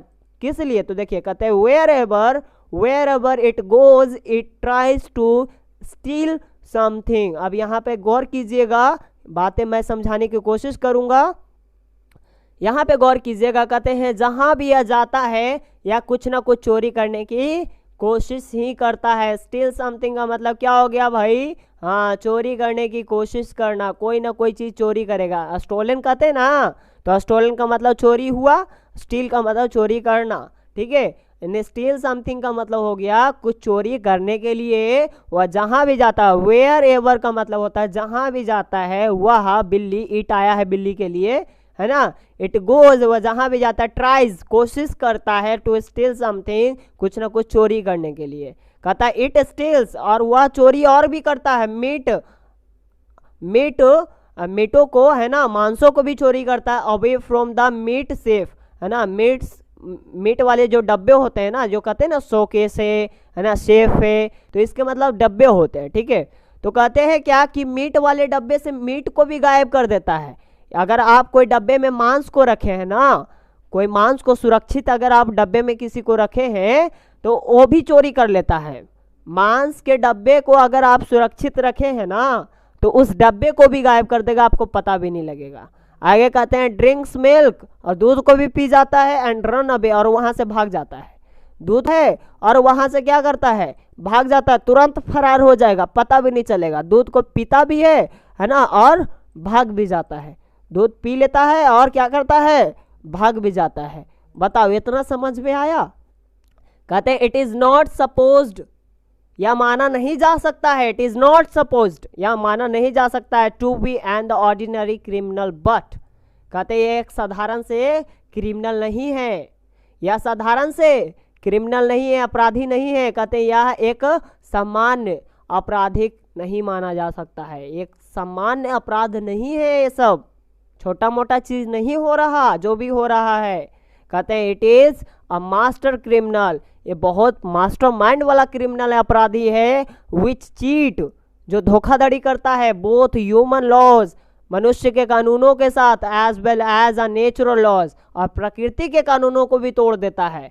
प्रकृति के भी लॉज को, कानूनों को तोड़ देता है और मनुष्य के भी बनाए हुए कानूनों को भी तोड़ देता है। कहते हैं लेकिन यह एक मास्टर अपराधी है जो मानव के कानूनों के साथ ही साथ प्रकृति के कानूनों को भी क्या करता है, तोड़ देता है, उसको भी धोखा दे देता है, उसको भी चकमा दे के निकल जाता है। अब कहिए कैसे, प्रकृति के कानून कैसे तोड़ता है? तो ये खड़ा सा दीवार है जो ग्रेविटी को पालन करता है, लेकिन ये इस तरह से ग्रेविटी का भी उल्लंघन कर देगा जो किसी को पता भी नहीं चलेगा। ग्रेविटी भी वो नाश कर देता है, जबकि ग्रेविटी का पालन होना चाहिए, लेकिन वो ग्रेविटी का पालन भी नहीं करता है। खड़े से खड़े दीवार पे चला जाता है, ऊपर से ऊपर छज्जे से कूद जाता है, वो मरता भी नहीं है, गिरता भी नहीं, चोट भी नहीं लगता है। वो सारे नियमों को तोड़ चुका है, सारे कानूनों को तोड़ चुका है, वह सबको धोखा देता है, सबको चकमा देता है। आगे कहते हैं it always commits crime what nobody catches it. कहते हैं वह हमेशा हमेशा की तरह क्या करता है भाई, हाँ, क्राइम को करते हुए रहता है, वह हमेशा अपराध करता है और यह लेकिन किसी से भी पकड़ा नहीं जाता है। वह हमेशा हमेशा के लिए क्राइम करता है, लेकिन वो कभी भी किसी से नहीं पकड़ा जाता। मन बढ़ गया उसको पकड़ना चाहिए, है ना। कहता वो हमेशा क्राइम करता है लेकिन किसी से पकड़ा नहीं जाता है। दिस इज वाई, यही कारण है कि, दिस इज वाई मतलब यही कारण है कि द पोएट जो कवि है कॉल्स इट, उसे कहते हैं द मिस्ट्री कैट। इसीलिए इसके कवि जो हैं कहते हैं क्या, वह एक प्रकार के क्या है, रहस्यमय बिल्ली है। यही कारण है कि कवि इसे रहस्यमय बिल्ली कहता है, यही कारण है। तो फायर का समरी है, कुछ इस तरह से स्टार्ट होता है। कहते हैं द पोयम जो कविता है fire has been composed by K Daruwalla. कहते हैं जो कविता है के दारूवाला के द्वारा क्या है भाई, तो बनाई गई है। यह जो कविता है फायर के दारूवाला द्वारा बनाई गई है, कंपोज किया गया है, रचा गया है ना। चलिए बहुत बढ़िया। कहते हैं K Daruwalla is an Indo Anglian poet. एक प्रकार से कैसे पोएट हैं, इंडो एग्लियन पोएट हैं। एक प्रकार से कैसे पोएट है के दारूवाला, इंडो एग्लियन पोएट है, इंडो एग्लियन कवि हैं। समझ गए बात को, बहुत बढ़िया। कहते ही इज अ पारसी, वह एक प्रकार के क्या हैं, पारसी हैं। के दारूवाला क्या है एक प्रकार के, तो वह एक पारसी हैं। और कहते इन दिस पोयम, इस कविता में, इन दिस पोयम, इस कविता में द पोएट डिस्क्राइब्स, पोएट जो हैं वर्णन करते हैं, उल्लेख करते हैं अ घाट, एक घाट को, वेयर जहाँ डेड बॉडी इज क्रिमेटेड, जहाँ पर एक डेड बॉडी को, मृत शरीर को क्या किया जाता है, तो दाह संस्कार किया जाता है। जहाँ पे मृत शरीर को आगे के हवाले कर दिया जाता है, जहाँ पर मृत शरीर को अग्नि दिया जाता है, उस घाट का क्या किए हैं, इस कविता में वर्णन किए हैं। कहते हैं क्या, कवि एक घाट का वर्णन करता है जहाँ मृत शरीर का दाह संस्कार किया जाता है, जहाँ मृत शरीर का क्या किया जाता है,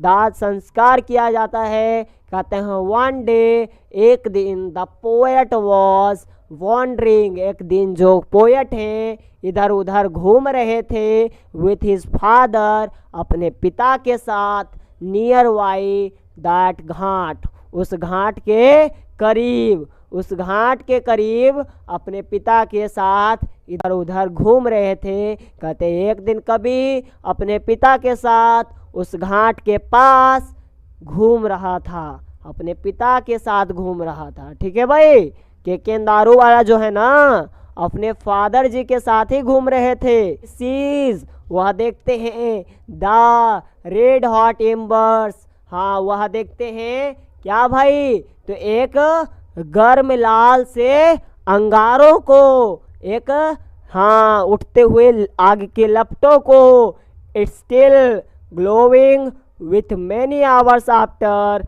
अ dead body has been cremated. अब इसका मतलब समझने की कोशिश कीजिएगा। कहते वह देखते हैं कि एक मृत शरीर के दाह संस्कार करने के कई घंटे बाद भी गर्म लाल अंगारे अभी तक दहक रहे थे। कहते हैं कि एक मृत शरीर को जब अग्नि के हवाले किया गया, जब उसका दाह संस्कार किया गया, तो उसके कई घंटों बाद भी उसमें से लाल गर्म अंगारे, आग की लपटें दहक रहे थे। और कहते हैं क्या कि पारसी इंस्टीड ऑफ द क्रीमेटिंग का मतलब दाह संस्कार करना, दियर डेड बॉडीज, जो पारसीज होते हैं वह अपने शरीरों को, अपने मृत शरीरों को क्या करते हैं, दाह संस्कार करने के अलावे, इंस्टेड का मतलब हो गया के अलावे, इंस्टेंट का मतलब क्या हो गया, देखिए यहाँ पर लिखा हो ना इंस्टेंट, तो इंस्टेड का मतलब हो गया के अलावे ऑफ क्रीमेटिंग, दाह संस्कार करने के अलावे, देयर डेड बॉडीज, उसके मृत शरीर को carry it to the tower of silence, कहते ताबूतों में लेके जाते हैं, पुट देयर इन, कहते उसी ताबूतों में लेके जाते हैं, ना कि उसे दाह संस्कार करते हैं, उसे आग के हवाले करते हैं। कहते हैं पारसी अपने मृत शरीर को दाह संस्कार करने के बजाय के अलावे इसे टावर ऑफ साइलेंस में, मतलब ताबूतों में ही डालने के लिए ले जाते हैं, मतलब उसी में उसको दफन करते हैं, ना कि उसे आग के हवाले करते हैं। ही हॉरिफाइड, वह भयभीत हो जाते हैं, डर जाते हैं, टू सी, देखकर, सच अ क्रूअल एक्ट, एक क्रूर से कृत्य को, एक घिनौने से काम को यह देखकर डर जाते हैं। क्या भाई, पोएट डर जाते हैं। कहते वह इस तरह के क्रूर कृत्य को देखकर क्या हो जाते हैं, डरा हुआ हो जाते हैं, वो डर जाते हैं, बिल्कुल भयभीत हो जाते हैं। किस लिए, तो कहते हैं इंसान के शरीर को आग के हवाले करने को, रस्म को देखकर वो जो पोएट हैं, वो जो कवि हैं, जो केंदारू वाले हैं, वो बहुत ज़्यादा डर जाते हैं कि भला किसी शरीर को अग्नि के हवाले भी किया जाता है। एक कैसा रस्म है, जब किसी मनुष्य का एक छोटा सा उंगली जल जाए, एक छोटा सा अंग जल जाए, तो वह रोता है, चिल्लाता है, विलखता है, और यहाँ तक पूरे के पूरे शरीर ही जलाया जाता है। तो बताइए उसे कितना दर्द होता होगा। अरे चलिए, एक तो मान लीजिए कि एक प्रकार का एक कुप्रथा उनके अनुसार है, मर जाने के बाद जलाने पर पोएट ऐसा कह रहे हैं। आप सोचिए, जिस समय सती प्रथा चलता था, सती प्रथा क्या था, एक कुप्रथा के नाम से जाना जाता था। जिस समय उसके पति की मौत हो जाती थी, उस समय उस स्त्री को भी अपने पति के साथ उस अग्नि में हिस्सा लेना पड़ता था, उसे जीते जी मरना पड़ता था। सोचिए उससे कितना दर्द होता होगा। कीजिएगा, the poet once 20 years back, अगर 20 साल पहले की बात करें ना कवि की, 20 साल पहले की बात करें कवि की, तो हैड कंसाइंड, जिन्होंने समर्पित कर दिया था, के हवाले कर दिया था, हिज फर्स्ट चाइल्ड, अपने पहले बच्चे को, टू द फ्लेम्स, आग के हवाले कर दिया था अपने पहले बच्चे को। क्योंकि because the tower of silence, क्योंकि वो जो ताबूत थी जिसमें दफन किया जाता है, was for away from his residence, इसलिए क्योंकि वो बहुत ही ज़्यादा दूर में थी, इसीलिए उन्होंने क्या किया था, अपने पहले से बच्चे को अग्नि के हवाले कर दिया था। कहते 20 साल पहले एक बार कवि ने अपने पहले बच्चे को आग के हवाले कर दिया था, क्योंकि टॉवर ऑफ साइलेंस उनके निवास से बहुत दूर था। बताइए, समझ गए इतना बढ़िया से? बहुत बढ़िया, गौर कीजिएगा। कहते द पोएट सेज दैट, कवि कहना चाहते हैं कि, कवि कहते हैं कि, है ना, to burn a dead body is an inhuman act, किसी भी मृत शरीर को जलाना, किसी भी मृत शरीर को जलाना क्या है, अमानवीय कार्य है।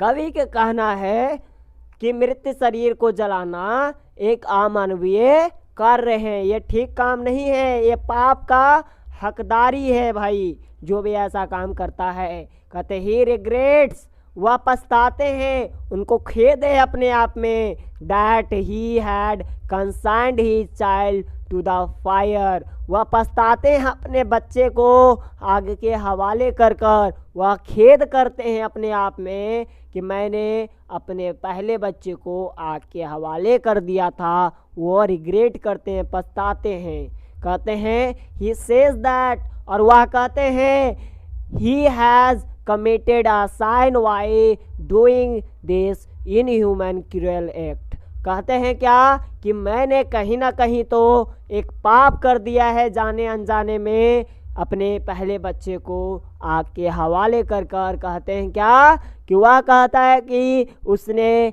इस अमानवीय क्रूर कृत्य को करके पाप किया है। क्या कर दिया भाई? पाप किया है। सो इस तरह से आपके द फायर चैप्टर के जितने भी द स्नेक जो कविता है वह D.S. लॉरेंस के द्वारा लिखा गया है। कहते हैं क्या कि is a satirical presentation of acquired human education. अब यहाँ समझिएगा, is a satirical presentation of acquired human education. यहाँ पे गौर कीजिएगा लाइन बाय लाइन, बढ़िया से लाइन बाय लाइन हम गौर कीजिए तो कहते हैं क्या, अधिग्रहित मानव शिक्षा की व्यंग्यता प्रस्तुत होती है इससे। किससे होती है भाई? इस कविता से। क्यों होती है देखिएगा। कहते हैं अधिग्रहित का मतलब क्या होता है? अधिग्रहित का मतलब क्या होता है कि वह जो ग्रहण जो आप किए हैं ना शिक्षा को, है ना, वह जो ग्रहण किए हैं शिक्षा को, जो अंदर आत्मा की आपकी आवाज़ कहती है, वह ठीक नहीं है, बल्कि एक व्यंग्यात्मक है ना, एक तरह के मजाकुआ है। ऐसा जरूरी थोड़ी ना हो सकता है कि आप किसी का नुकसान ना करें और वो आपको नुकसान कर दे, है ना। बट ऐसा डर हम लोगों को बैठा दिया गया है समाज के द्वारा कि सांप देख रहे हो, बिच्छू देख रहे हो, देखते ही मार डालो, है ना। इस तरह के हम लोगों में अंदर की सेल्फ एजुकेशन आ गई है। ठीक है, तो कहते हैं क्या भाई कि इज अ सैटेरिकल प्रेजेंटेशन, वह कैसे प्रस्तुति है? हाँ, तो व्यंग्यात्मक प्रस्तुति है of acquired human education, जो अधिग्रहित मानव की दी गई है। ठीक है, that the demonstrate the shamefully act of human being, है ना। जो क्या दर्शाता है भाई? जो क्या दर्शाता है? हाँ, जो मानव के शर्मनाक कर्म को दर्शाता है, जो मानव के सबसे शर्मनाक कर्म को दर्शाता है। डेमोन्स्ट्रेट का मतलब यहाँ पे समझिएगा, यहाँ पे होता है दर्शाना। ठीक है, हाँ, संकेत करना मतलब चिन्हित करना।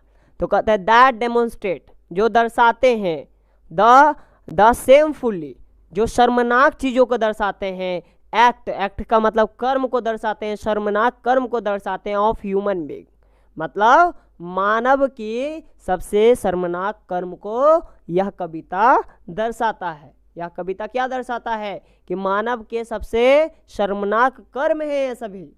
जो किसी जीव जंतु को देखते हैं उसको मारना शुरू कर देता है, उसको काट के खाना शुरू कर देता है। बताइए, मुर्गा मछली ये सब क्या है? कहीं ना कहीं से आप जीव का हत्या करते हैं, है कि नहीं? तो ये भी तरह का एक क्या है भाई? हाँ, शर्मनाक कर्म है ना, एक प्रकार के सेमफुली एक्ट है। चलिए आगे कहते हैं, who failed to show respect to godly guest a snake. अब यहाँ गौर कीजिएगा, लाइन क्या कह रहा है बढ़िया से।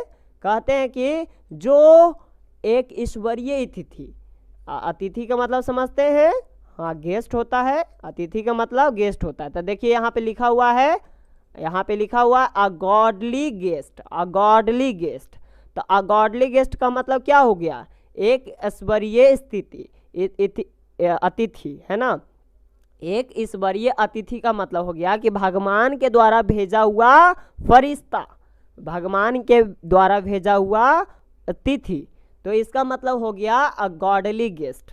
स्नेक मतलब वो जो सांप था, एक भगवान के द्वारा भेजा हुआ अतिथि था, है ना, जिसका हम लोगों को क्या करना चाहिए था? रिस्पेक्ट करना चाहिए था, सम्मान करना चाहिए था। लेकिन वो क्या हो गया? असफल हो गया, मतलब असफल रह गया। कहते हु फेल्ड,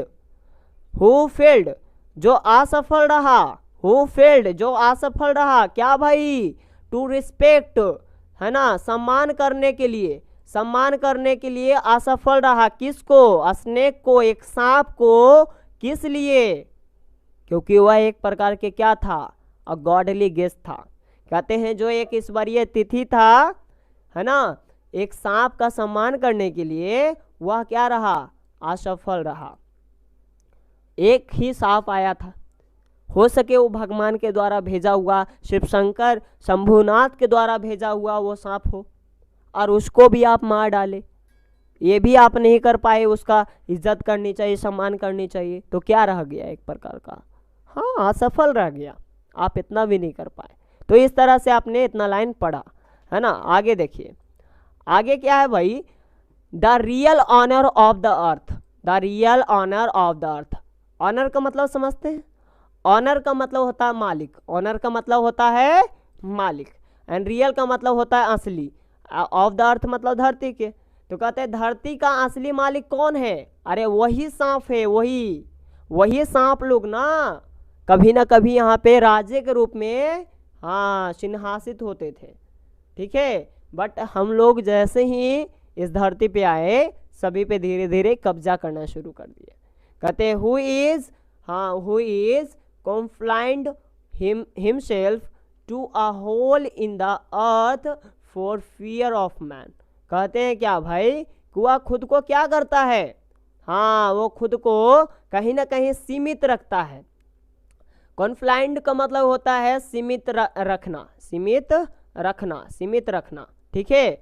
तो कहते हैं कि हु इज कॉन्फ्लाइंड, कहते हैं जो मनुष्य के भय से ही क्या करते हैं? धरती के अंदर एक छेद तक में क्या करते हैं? सीमित अपने आप को रखे रहते हैं। आप देखिएगा, यहाँ समझिएगा, मैं समझाता हूँ बढ़िया से। देखिए फियर ऑफ मैन लिखा हुआ है, फियर ऑफ मैन। तो फियर ऑफ मैन का मतलब क्या हुआ? देखिए फियर ऑफ मैन का मतलब क्या हो गया पता है आपको? मनुष्य के भय। फियर ऑफ मैन मतलब मनुष्य के भय। अब यहाँ पे क्या हो गया? सीमित रखना। तो सीमित रखना के मतलब क्या हो गया भाई? बताओ, सीमित रखने का मतलब क्या हो गया? हाँ कॉन्फाइंड यहाँ पर। अब कहते हैं हिमसेल्फ का मतलब क्या होता है? तो खुद को, ठीक है, खुद को। तो कहते हैं who is confined himself to a hole मतलब एक छेद में, इन द अर्थ धरती के एक छेद में।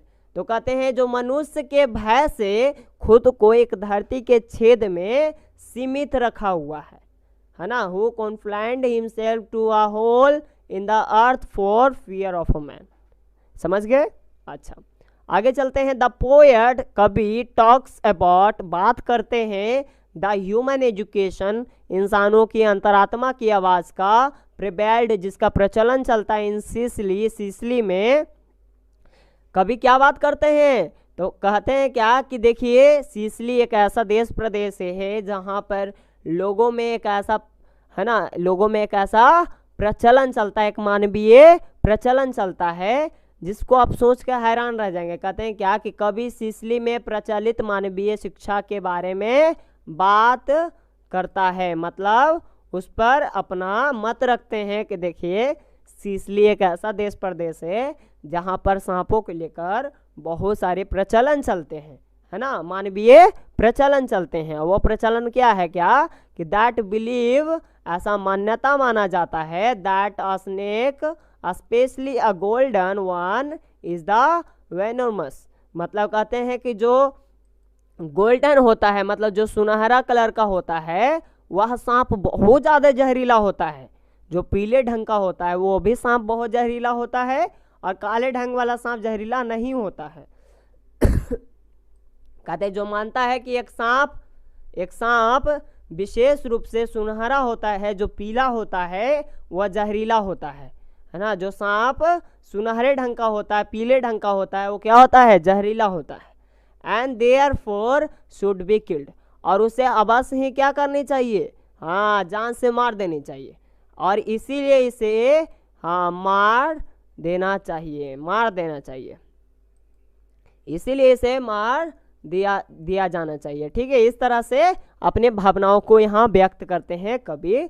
ये मैंने नहीं भरा अपने दिमाग में, ये सोसाइटी ने मेरे दिमाग में भर दिया है। और क्योंकि सिसिली एक ऐसा देश प्रदेश है जहाँ प्रचलन चलता है कि पीले वाले सांप, गोल्डन वाले सांप जो होते हैं उसके अंदर बहुत जहर होता है, वो जहरीला होता है, तो ऐसे सांप को नहीं छोड़ना चाहिए, नहीं तो नुकसानदायक होगा, उसको मार देना चाहिए। काले वाला सांप इनोसेंट होता है, वो निर्दोष होता है, उसके पास कोई जहर नहीं होता है, वो जहरीला नहीं होता है, तो उसको छोड़ देना चाहिए। इस तरह का सोच सिसिली में होता है, इसके कारण से ही कभी के मन में ऐसा बैठ जाता है तो वो एक्शन लेना शुरू कर देते हैं।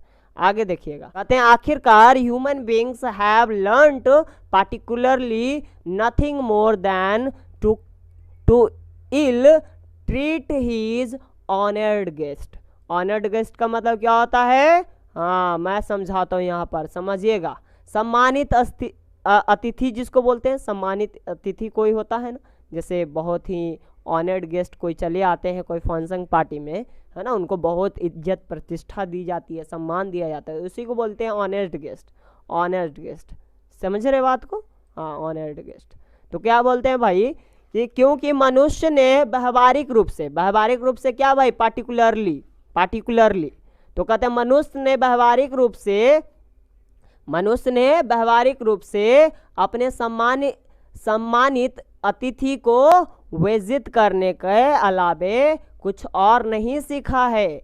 मनुष्य ने सम्मानित रूप से अपने अतिथियों को बेइज्जत करने के अलावा कुछ भी नहीं सीखा है, ऐसा आलोचना करते हैं कवि, है ना। कहते हैं इन दिस पोयम, इस कविता में क्या है भाई? मनुष्य ने ऐसा कोई ज्ञान बुद्धि नहीं सीखा है जिससे सम्मानित अतिथि को, मतलब गेस्ट को सम्मान दिया जाना चाहिए, जिसको हम लोग क्या किए हैं? बेइज्जत कर दिए हैं, जिसको हम लोग डिसरिस्पेक्ट किए हैं, है ना। बताइए, वह सांप हो सकता है कि भगवान के द्वारा भेजा हुआ ईश्वरीय, है ना, फरिश्ता हो, और उसको भी हम लोग कुंडा से मार के, लकड़ी के कुंडा से मार के जान से मार दिए, भगा दिए। तो कहते हैं इस कविता में यही दर्शाया गया है। इस कविता में क्या दर्शाया गया है कि हम लोग ईश्वरीय फरिश्ता को भी, हाँ, इज्जत नहीं देते हैं, सम्मानित अतिथि को भी बेइज्जत करके भगा देते हैं। तब मैंने सीखा है क्या है? कुछ भी नहीं सीखा है। The author has exploited the value of primitive life. कहते हैं क्या, यहाँ गौर कीजिएगा बढ़िया से, क्या कहते हैं कि लेखक ने प्रायोगिक जीवन के मूल्यों को बढ़ावा दिया है। अब यहाँ बढ़िया से समझिए हर एक मीनिंग को। कहते हैं द ऑथर हैज एक्सक्लेटेड, है ना, एक्सक्लेटेड, तो इसका मतलब क्या हो गया भाई कि जो ऑथर हैं, है ना, क्या देते हैं? बढ़ावा देते हैं। एक्सक्लेटेड का मतलब हो गया बढ़ावा देना। द वैल्यू का मतलब मूल्य होता है ना। द वैल्यू ऑफ, हाँ, प्रीमिटिव लाइफ का मतलब हो गया, हाँ, मतलब जीवन के मूल्य। और प्रीमिटिव लाइफ का मतलब हो गया जीवन के मूल्यों को प्रायोगिक मूल्य के, जीवन के प्रायोगिक मूल्यों को क्या देते हैं? बढ़ावा देते हैं। कहते हैं लेखक ने प्रायोगिक जीवन के मूल्यों को क्या देते हैं? बढ़ावा देते हैं। And denounces the artificiality of modern civilized life. अब यहाँ पे बढ़िया से ध्यान दीजिए, लास्ट लाइन है आपका, क्या कहते हैं? और आधुनिक सभ्य जीवन के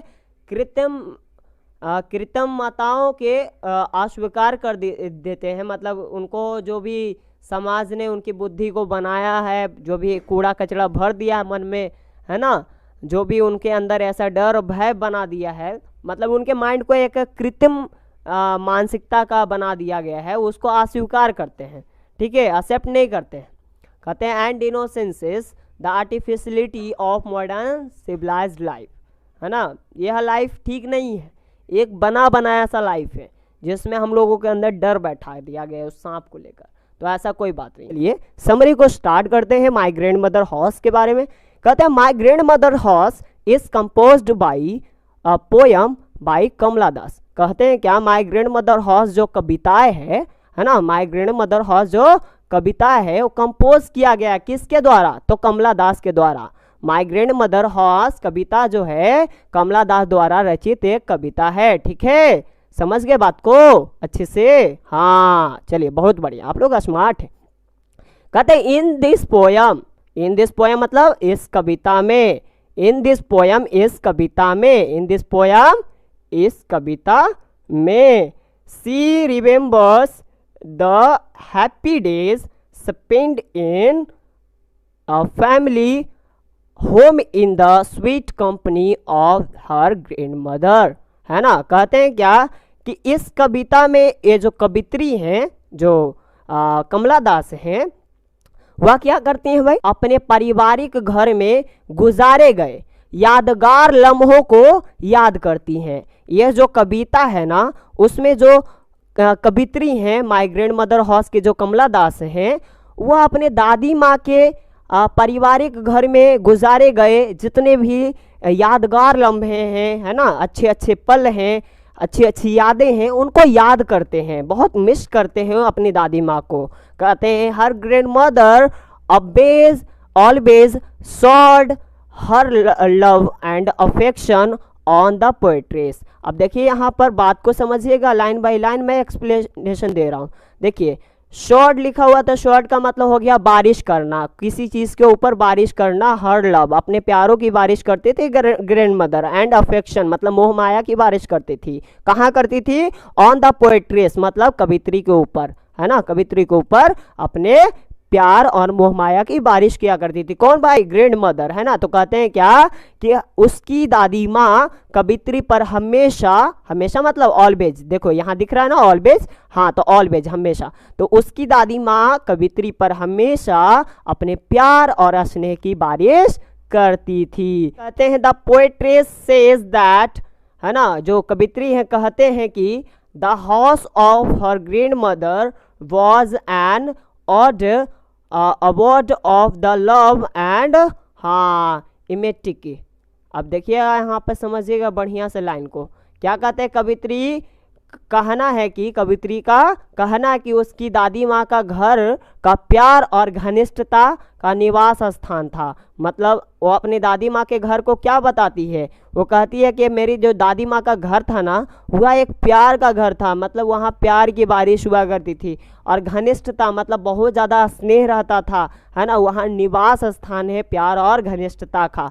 ऐसा उपमा देती हैं, है ना, ऐसा उपमा देती हैं कौन? कवित्री, है ना। मतलब अपनी दादी माँ की बहुत ज़्यादा बड़ाई करती हैं, उनको बहुत मिस करती हैं, उनकी बहुत ज़्यादा प्रशंसा भी करती हैं। कहती हैं उनका दादी माँ का जो घर था ना, वहाँ प्यारों की बारिश होती थी, घनिष्ठता का निवास हुआ करता था, है ना। मैं बहुत मिस करती हूँ। सो इस तरह से आप अगर समरी को लिखेंगे तो आपको पूरे में पूरे नंबर मिलेंगे। जैसे कि आप देख रहे हैं कि my grandmother house is composed by, हाँ, Kamala Das. In this poem the she remembers the happy days spend in her family home in the sweet company of grandmother. Her grandmother always showed her love and affection on the poetess. The poetess says that the house of grandmother was an odd love and the imitacy, है ना। बहुत बढ़िया।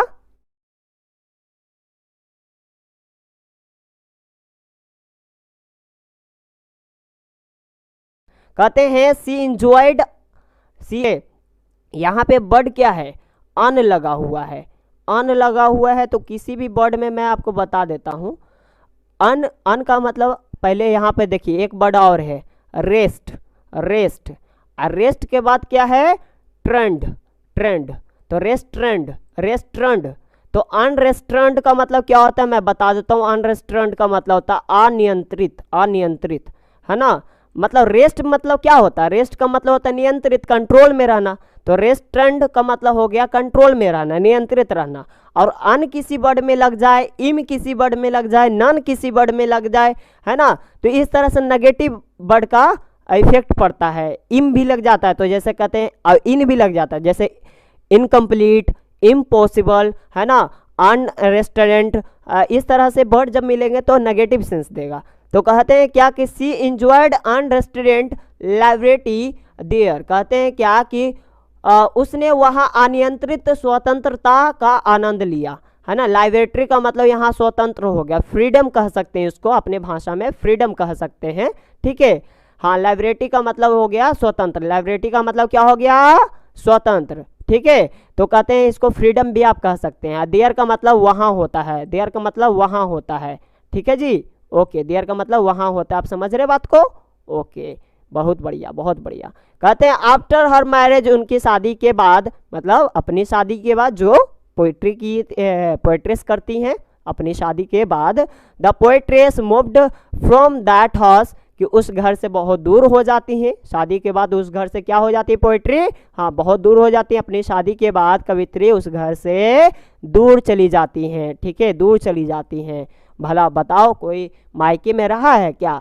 दादी घर ही तो उनका मायके जैसे था, है कि नहीं? हाँ जी, दादी घर ही हर किसी का मायके होता है, इसमें कहने वाली थोड़ी ना बात है कि नहीं? तो कहते हैं but her married life is not so happy, पर उनके जो शादी की ज़िंदगी है ना उतना खुशहाल नहीं है, as it was in the company of her grandmother, जैसे कि वो अपनी दादी माँ के घरों पे रहा करती थी। जितना खुश अपनी दादी माँ के घरों पे रहती थी, दादी माँ के साथ रहती थी, उतना उनकी ज़िंदगी शादीशुदा वाली ज़िंदगी में खुशियाँ नहीं है। लेकिन उनकी शादी की ज़िंदगी उतनी खुश नहीं है जितना वह अपनी दादी माँ के साथ में रहती थी। समझ गए बच्चे आप लोग बढ़िया से? हाँ बिल्कुल समझ गए हैं। कहते हैं सो इसीलिए she becomes nostalgic about that love her grandmother house. कहते हैं इसीलिए वह उस प्यार को पाने के लिए, उस घर को पाने के लिए उतारू रहती है। उनको लगता है कि मैं वहाँ जाती रहूँ, ऐसा मुझे प्यार मिले, मैं उस घर में हमेशा हमेशा के लिए रहूँ, है ना। तो कहते हैं इसीलिए वह उस प्यार और उसकी दादी माँ के घर के यादों में वो क्या रहती, उतारू रहती है। हमेशा उनको लगते रहता कि काश मैं अपनी दादी माँ के घर जाती, अपनी दादी माँ के गोद में सर रख कर, है ना, बहुत सारी कहानियाँ सुनती, मेरी दादी माँ मेरे बालों को सहलाती, मुझे प्यार करती, लाड करती, दुलार करती, है ना। इस तरह की यादों में वो खोई खोई सी रहती हैं। कहते हैं now the grandmother of the poetess is no more. अब ऐसी बात यह है कि वो जो ग्रैंड मदर है ना वो इस दुनिया में नहीं रही, है ना। वो जो दादी माँ है इस दुनिया में नहीं रही। क्या बात कि अब कभी माँ इस दुनिया में नहीं रही, इसीलिए वो और भी ज़्यादा अपनी दादी माँ को मिस करती हैं, है कि नहीं। कहते हैं the poetess wishes to go there, और जो कवित्री हैं उनकी इच्छा होती है कि फिर भी कवित्री वहाँ जाने की इच्छा जताती हैं। फिर भी कवित्री को लगता है कि काश मैं वहाँ पे जाया करती। And sit there by herself, और क्या कहती हैं कि मैं अपने आप को वहाँ पर, हाँ मैं अपने आप को वहाँ पर बैठाना चाहती हूँ, अकेला महसूस करना चाहती हूँ। मतलब मैं वहाँ पर अकेला बैठना चाहती हूँ, मैं अपने तहनाइयों को महसूस करके अपनी दादी माँ को याद करना चाहती हूँ। ऐसा किनका कहना है? तो ऐसा उस कवित्री का कहना है, ठीक है जी। क्या बोलते हैं भाई? And listen to the music of blowing cold winter winds, है ना। अब यहाँ पे देखिएगा क्या कहते हैं कि और इतना ही नहीं बल्कि वह ठंडी के शीतल हवाओं में उड़ते संगीत को भी सुनना चाहती हैं, है ना। उन संगीतों को सुनना चाहती हैं जिनसे उनके दादी माँ का जो लाड प्यार था, हाँ वो तरोताज़ा हो जाए, वो और भी ज़्यादा तरोताज़ा हो जाए, ठीक है। कहते हैं even though her grandmother is dead, है ना। जहाँ तक बात करें तो उनकी दादी माँ की मृत्यु हो गई है, वो मर चुकी है। It she feels her presence in imagination, पर फिर भी अब तक वह अपनी कल्पनाओं में कवित्री उनको महसूस करती है, पर फिर भी वह अपनी कल्पनाओं में कवित्री उनको महसूस करती हैं। क्या कहते हैं? भले ही उनकी दादी माँ मर गई हैं, भले ही उनकी दादी माँ मर गई हैं, फिर भी वह कल्पना में उनकी उपस्थिति महसूस करती है। कौन भाई? हाँ वह कवित्री। सोचिए कितना प्यार है उनकी दादी माँ से उनको। कहते इन दिस पोएम मतलब इस कविता में, इन दिस पोएम मतलब इस कविता में Kamala Das succeed in the convey anger feeling through this small poem, है ना। अब बात समझिएगा क्या कहते हैं। कमला दास ने इस छोटी सी कविता के माध्यम से अपनी भावनाओं को व्यक्त करने में सफल रही, ठीक है जी। समझ गए बच्चे आप लोग बढ़िया से? हाँ